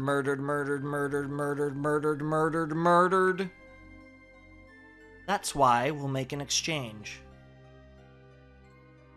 As she spoke, she took something out of her pocket and tossed it to my feet. Is this gonna be... It's gonna be Mukuro's knife? Work hard for his sake. If you really love Yasuke Matsuda, then you'll do your best for him. I dropped my eyes to my feet. Sitting on the damp ground was a knife with Hope's Peak Academy's crest engraved onto it. The moment I laid eyes on it, my heart began beating with an amount of blood intense enough to break a vessel. To seize hope for both him and yourself, you must work your hardest. I can't be expected to kill. Holy fuck. I just feel like the kill, I'm just imagining Junko, like Junko's voice, just kill. Yep. You can't be serious, right? I'm entirely serious. She responded without a second of thought. You will overcome Hope's Peak Academy here and now.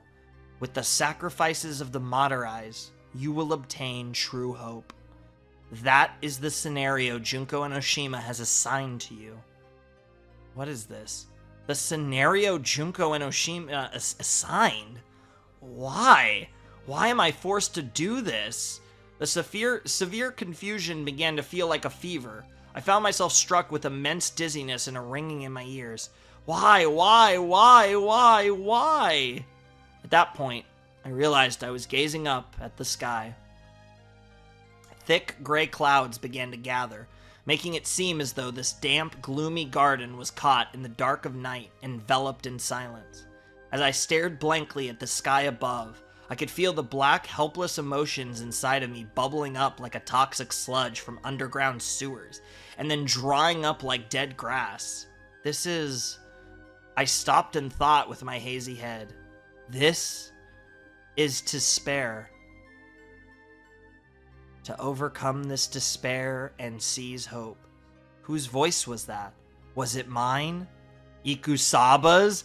Or was it? Oh my god! This is so good! But it already had nothing to do with me. Suddenly I reached out my hand toward the silver knife, and then in a trance, I wielded it, as if to slice away the dark fog of despair. As I did so, I felt the texture of flesh. Past the edge of the shining knife and into the motorized bodies, I could feel the blade stabbing all the way through skin and muscle. The fresh blood spurting out. The cries of death. Goosebumps spread across my skin, and I instantly felt the pain of my stomach's insides knotting together. Despite that, I stabbed. Overcome despair, for the sake of seizing hope for Matsuda and I stabbed and stabbed and stabbed and stabbed and stabbed and stabbed and stabbed and stabbed and stabbed and stabbed and stabbed.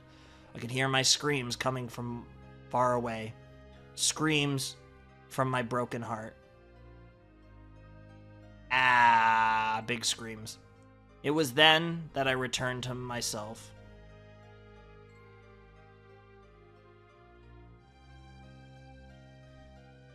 And then, as if to shake off the delusions floating up into my head, I screamed once again, I can't do it! My hand was frozen in its reach towards the knife. All the while, my head pounded from fear of the vision that I had just experienced. I won't do it. I have no reason to do this. At that moment, I heard the puzzled voice of Ikusaba coming from above. You know that if you don't overcome despair here, you won't be able to seize hope. Right? I can't do that, I screamed while sobbing. Hope and despair, that's just what you or Junko and Oshima have been talking about, right? It has nothing to do with me. My throat began to burn from screaming so much, and tears and snot mixed together as I crouched down on the ground. Help me! Help me, Matsuda! As if pleading, I continued to cry. Clutching my head, I continued to shamelessly, pathetically cry. Help me. Help me, Matsuda. Matsuda. Matsuda. Matsuda. Then, an even more puzzled voice came from Ikusaba. I don't really know what to do in these kinds of situations, but anyway, I'll tell you where Yasuke Matsuda is. Huh? In surprise, I lifted my head up. Huh? Ikusaba seemed surprised as well, probably because my face was so unsightly from crying. You'll tell me? Well, if things end like this, Junko will get mad at me. Hearing that, I wiped my face with the sleeves of my uniform and rose onto my feet once more. I then slapped my cheeks to focus and faced Ikusaba with the important question. Then, tell me, where is Matsuda? Ikusaba responded in a light tone. Yasuke Matsuda is at the old school building. Once again, the intense itching sensation attacked my head. Old school building. It felt like I heard those words not too long ago somewhere. There was no time to be dealing with that itchiness right now. Got it. So if I go to the old school building, I'll meet Matsuda, right? Yes. That's where the climax is planned to take place. Let's go! I'm able to meet Matsuda. With that thought in mind, a mysterious power seemed to well up from deep within me. My screaming and shouting and falling into despair from before seemed like it had just been a lie. This is I felt myself brimming with energy. This is hope! Thanks! I should get going then! I then bowed my head to Ikusaba. I had no reason to bow toward the sister of the horrible Junko Enoshima, who was assisting her in her messed up plan, but maybe this was the power of hope as well. Oops. Alright, good luck then. Alright, good luck then. I'll take care of cleaning up what's left here, Ikusaba said softly while looking around at the Madarize laying at her feet. After I clean this up, I'll go and help Kirigiri, then remove her from the scenario, and then everything will go along, just like Junko planned, so leave the rest to me. I was tired of hearing her talk repeatedly about the scenario toward the end of our conversation, and so, with a quick bye, I immediately ran off. But as soon as I dashed off, I suddenly noticed something. Still running, I turned my head and saw Ikusaba absent-mindedly standing still. Lying around her were those 4 Madarize, but I felt like there was something missing. Though I couldn't remember what. The knife? Oh my god, you took the knife with you somehow, like subconsciously or something, didn't you? Either way, it wasn't the time to think about something like that, and so I continued to run straight ahead. Oh, you're gonna fucking kill him yourself. It's gonna be so glorious. That's right. I don't have time to be turning around.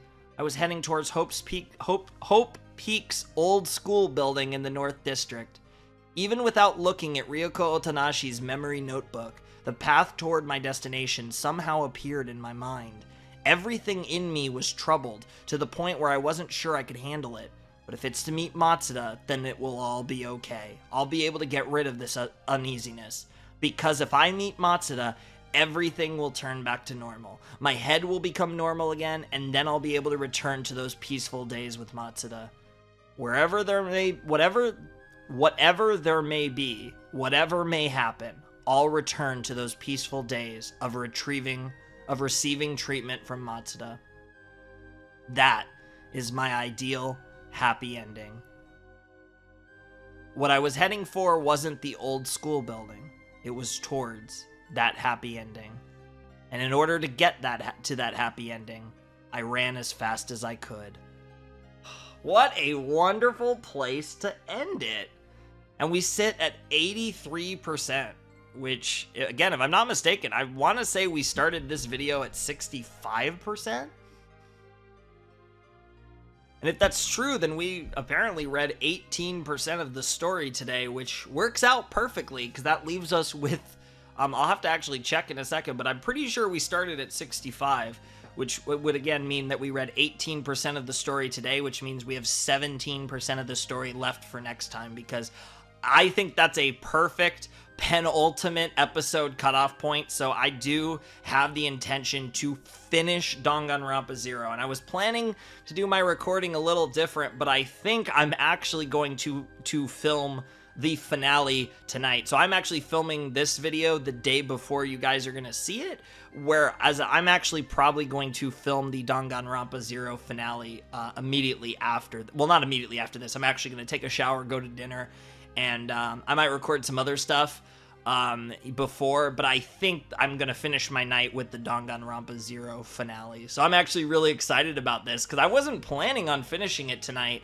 or anything, but we read a ton of it, and I am, as always, really into it. But I think it's time I wrap this up. So I think obviously this will be episode 7, but I would expect, in all likelihood, for episode 8 to be the finale, and assuming it does go that way, I will probably post in the comment section that episode 8 will be the Danganronpa 0 finale, which is super exciting, both to get this wrapped up and to move on to the next section of this run of Danganronpa would be really awesome. So yeah, this was an awesome session. I really enjoyed it. In fact, I'm really excited to be, where we are, to be continuing with Danganronpa 0, and to be, again, 83% through. So we are nearing the end, and the plan will be to finish Danganronpa 0 in the next session. So that'll be absolutely fantastic. I can't wait to finish Danganronpa 0. That's going to be so much fun, and I'm sure it's going to be great. Like, this ending is going to be crazy. I can't wait to see what happens with Matsuda, with Ryoko. I can't wait for the reveal that, again, I've been waiting for this entire time, and I feel pretty confident about it. Feels like the context is absolutely there for the big reveal that I think is going to happen, that I think has been brewing on this entire story, and I can't wait to see it unfold the way that I think it will. And if it doesn't, that's fine too. Like, I'm happy with whatever, but pretty sure I'd be really surprised if I was wrong, to be perfectly honest. But we'll have to see. I could be. It's possible. But whatever the case is, I think Ryoko and Matsuda are going to get their happy ending in a sense. At least I think this is going to be a very happy ending to this story. You guys might not agree with me, but I have a feeling things are going to end very, very, very happily, and I'm going to smile, and you are all going to smile as well, and it's going to be absolutely beautiful, and we're all going to live happily ever after. It's going to be fucking fantastic, man, because the world of despair is the only world worth living in. If you're all so hopeful, it just makes me sick. I don't want that. I'm basically Mukuro after all, just not as cool and badass and hot. But, you know, generally speaking, we're in lock sync. I'm with her. And that's really what it's all about. It's all about Junko. That's what this whole story has been all about, Junko. And you know the ending is going to be all about Junko, even if it's not what I am pretty sure it's been this whole time. And even if it turns out that whatever big reveal we're gonna get is something completely different, this has all been about Junko all along, like, regardless, even if it's something else. But I'm pretty sure it is the whole Ryoko, Junko, you know, are one and the same. I'm pretty sure that's where we're going, and assuming that we are going in that direction, it's going to be a very happy ending. That's all I'm going to say, and it's going to be filled with despair, and what could be more happy and more delicious and more beautiful than the cacophony, the symphony of despair that we are going to most likely be reading in the next and what should, in all likelihood, be the final episode of Danganronpa 0. I'm so thrilled for it. It'll be nice for you guys, because then, you know, if for whatever reason you want to read Danganronpa 0, but you don't actually want to read it, you'd rather just kind of read it along with someone, now I'll have this kind of archived up on the channel, these presumably 8 episodes that you guys can follow, and these will always be there as a fun part of my Danganronpa playlist, going into a bit more obscure material than your typical Danganronpa Let's Play series would. But it's pretty fun, and I've really enjoyed this series, and you know, at times it's been a little bit of a hassle to actually record, but I've always enjoyed it when I'm actually doing it, and I feel like over time it's actually gotten easier to record, weirdly enough. Maybe I've just gotten used to it or whatever, but I also think that in comparison, I think it'll make like the Let's Play recordings, I think, even more chill for me, because I think I've finally gotten into a rhythm of doing these videos, and I've really, like I said, had a blast with them, and I hope you have all, you know, really enjoyed this experience. And I know, obviously, these videos aren't very popular, but I hope you guys are having fun with them and excited for... that's the thing. What I feel bad about is we're kind of moving on, you know, after we finish DR0, we're kind of moving on to the same thing. What's exciting, though, is with this round of DR0, I think the two things that most people are looking forward to are at the end, which is our next game, UDG, and the anime. Like, those are two things that I'm sure, like, you know, all the Danganronpa fans are looking forward to me checking out, right? Like, because those are big things, whereas this and the next thing are a bit, you know, lower scale. But I'm having a blast. I'm having such a blast with this story. It's been really fun, and it's been something a little different, even though, again, you know, visual novels, still like reading a story. This is literally reading a story, so it's certainly been a different experience from anything else I've done on the channel. And there's been a lot of firsts with Danganronpa. Danganronpa was the first proper Let's Play, the first game, and now, you know, Danganronpa 0 kind of being the first, like, book, essentially, I've done on the channel. It's kind of like, it makes sense. It just seems only appropriate that this would be kind of the intro into kind of this escalation of this type of content. And like I said, I know the content's not as popular as my normal stuff, but It's fun, and I know the people that do actually listen. I know a lot of you probably just listen to me talk and then read everything as opposed to anything else, but I know a lot of you enjoy this content, so I'm glad that I can give it to the people that are into it, and obviously that's always really fun and really rewarding, and I'm really happy to be nearing the end as well, though, because I am happy to move on, because this was a thing that kind of got started in a really low period for me as making content, where I was just not posting much. So obviously this dragged down longer than I wanted to, and now it's kind of bled into where I've kind of gotten consistent again over the last few weeks. And, through September with, this will be going up on the 26th of September and in 2023, and the streak started on the 31st of August. So we're nearing a month of daily uploads, which have included, multiple Danganronpa Zero videos. So it's great that we've gotten to where we have gotten with Danganronpa Zero, but I'm definitely thrilled to be wrapping it up as well and just move on to the next thing in our Danganronpa, read along, watch along, play along, like our just Danganronpa series, the next thing we're going to do, which, like I said, is going to transition well because it's also going to involve Mukuro, which is really exciting. So, regardless, I think that's all I got to say for this video. This was super fun, super exciting, and the next video is going to be absolutely insane when we actually wrap up Danganronpa Zero, and yeah, I can't wait to actually see how that goes and dive into that. So anyways, if you enjoyed the video, you can check out my Patreon. There's a bunch of other links in the description as well if you want to check those out.